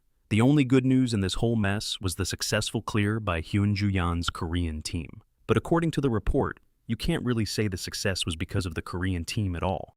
The president pulled up the file and took a closer look at the Santarem report. It clearly stated that the rift closed after they had already left the portal. It just didn't add up. It's almost impossible to understand how the rift was actually cleared. They absolutely needed to hear what went down, straight from Hyunjuyan herself. Luckily, she was already on her way to the headquarters and was expected to show up any second. From the time Juyan and Inju's team stepped out of the rift to when they arrived at HQ, a little over an hour had gone by. In that short window, Dojin cleared the first rift with zero effort, and now he's already at the next one nearby. He wastes no time figuring out the core is underwater, and being the absolute unit that he is, Dojin dives headfirst into the creature-infested depths. Meanwhile, on the other side of the country, the head of Brazil's Hero Association is just getting the full rundown on what went down in the San Remo rift. He can't even wrap his head around it. Even with Jian telling him face-to-face the idea of one guy speedrunning a rift that was supercharged by this dark mana sounds completely insane. Jian may have missed the end of Dojin's solo run, but she's dead certain he handled the whole thing himself, forcing the president to accept the unbelievable truth. He then drops some classified intel on Jian, revealing just how badly the other teams got wrecked. Apparently, multiple S-rank heroes have been killed in other rifts, and Jian with zero chill admits that she would have been just another body on the pile if Dojin hadn't shown up. Based on what they know, her story is a tough pill to swallow, but she also provides crucial intel on the dark mana that's juicing up these monsters, pushing their power levels way beyond what even S-rank heroes can handle. Jian is completely unfazed. She just lays out the facts. It's on the association to believe her or not. To make things even crazier, they're getting reports that a bunch of southern rifts near Santarem have suddenly closed. The president figures those ones must have somehow dodged the whole dark mana problem. Jian immediately shuts that idea down, insisting that every single rift is on a whole different danger level now. The first clue was the entrance having a weird color. For the moment, that's the only heads up they have to tell if a rift is a total death trap. The president immediately gets his people on the line, ordering them to check every rift entrance in Brazil. As he's scrambling to coordinate everything, Jian just gets up and walks out. Her part's over. Heading out, she doesn't waste a second before calling Chairman Na Tae-wong of the Korean Hero Association. The chairman listens calmly to every detail of Jian's report about their mission in Brazil. He notes the extreme danger of the dark mana, and thankfully, there's been nothing like it in Korea yet. But Chairman Na Tae-wong resolves to keep a much closer eye on their own rifts from now on. I mean, if S-rankers are getting absolutely clapped by these roided-out monsters, it's a massive red flag. And if a boss-level monster gets a taste of that dark power, bruh, that's a whole new tier of nightmare fuel. They might be safe for the moment, but Korea absolutely needs to brace for the worst-case scenario. While the rest of the world is freaking out, Seo Dojin is just chilling, taking a nice swim in some calm rift water. See, in rifts with rivers, lakes, or islands, the core is almost always located somewhere underwater. Obviously, people can't breathe down there, and not many heroes can go all out when they're basically fighting on the enemy's home turf. In fact, as far as Dojin's aware, New Zealand's top hero Ivan Looper is pretty much the only S-ranker whose whole gimmick is underwater fighting. Because his specialty is so specific, the guy charges an absolute fortune to handle water-based rifts around the globe. His unique trait lets him breathe underwater, which means he's got a total monopoly on these tricky aquatic dungeons. As Dojin gets closer, he can feel the dark mana in the water getting thicker. He takes one last breath and plunges into the darkness. He cuts through the water with ease, and the creatures hanging out near the surface are basically a non-issue.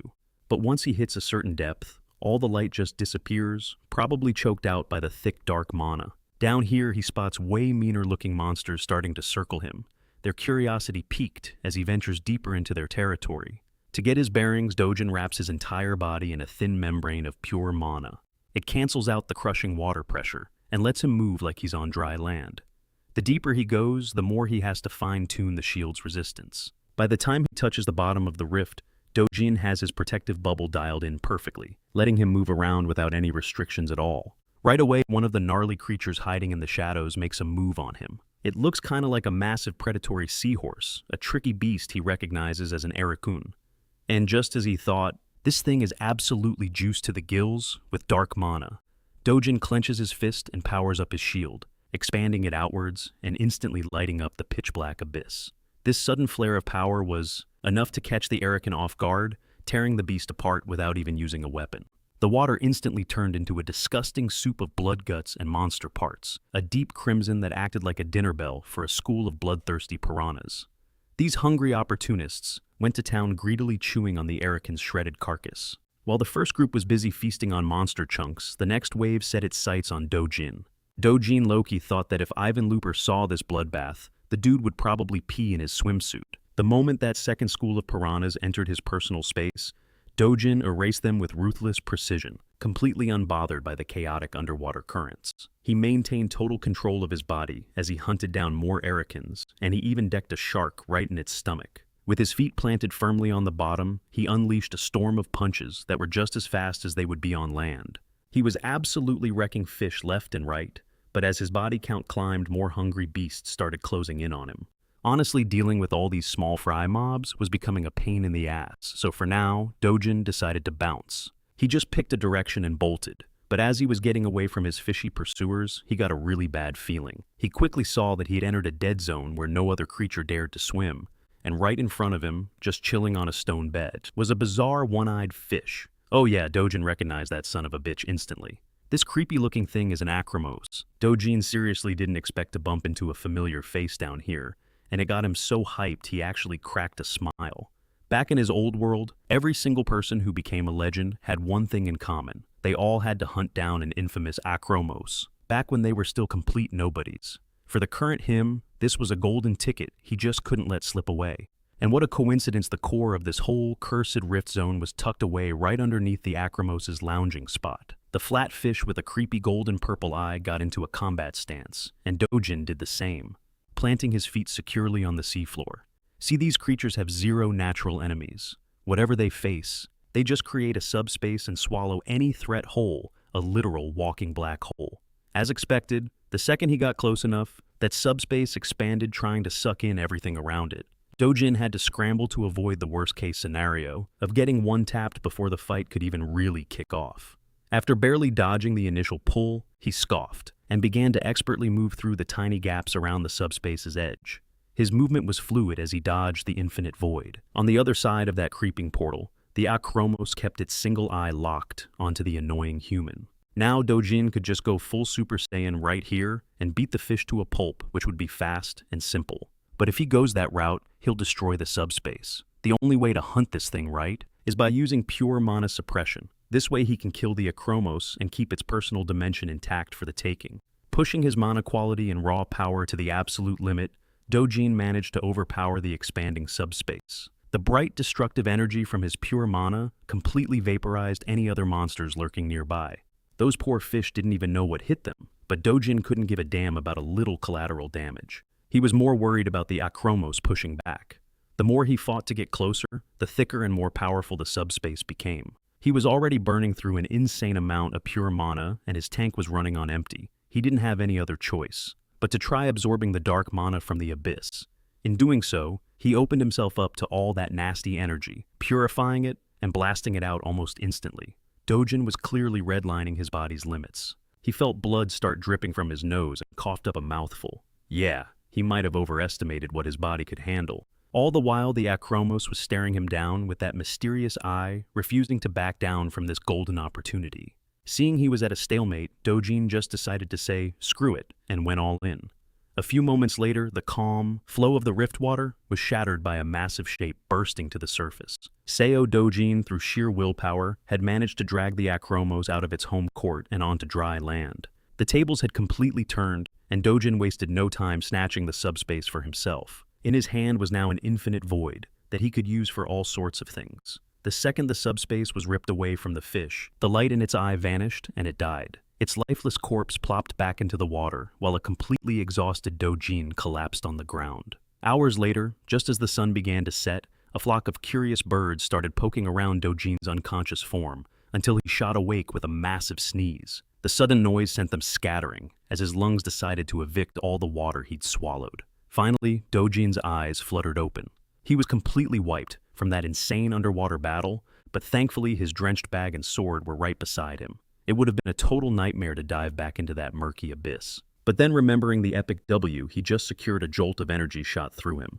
He sat right up, ready to test drive his new powers. First things first, he channeled pure mana into his arm, and holy crap, the difference was like night and day. It was obvious his mana pool got a serious upgrade. His capacity had straight up exploded compared to before. Loki risking it all against that freakish flatfish would have been worth it for this power-up alone. But that wasn't even the grand prize. The real jackpot from that suffocating throwdown was the brand new subspace he straight up yoinked. No cap, this was the single biggest sore of his entire Brazilian trip, hands down. Now he doesn't have to be a walking pack mule anymore. He can just stash his sword and all his loot in the void, finally free from the tyranny of inventory management. Feeling absolutely hyped, Dojin jumped to his feet and stretched his limbs. He'd already made a killing in this rift. It was definitely time to bounce. With the boss permanently deleted, he could just close this rift real quick and cruise on back to the lodge. What a beautiful and productive day to be in the business of stealing dimensions.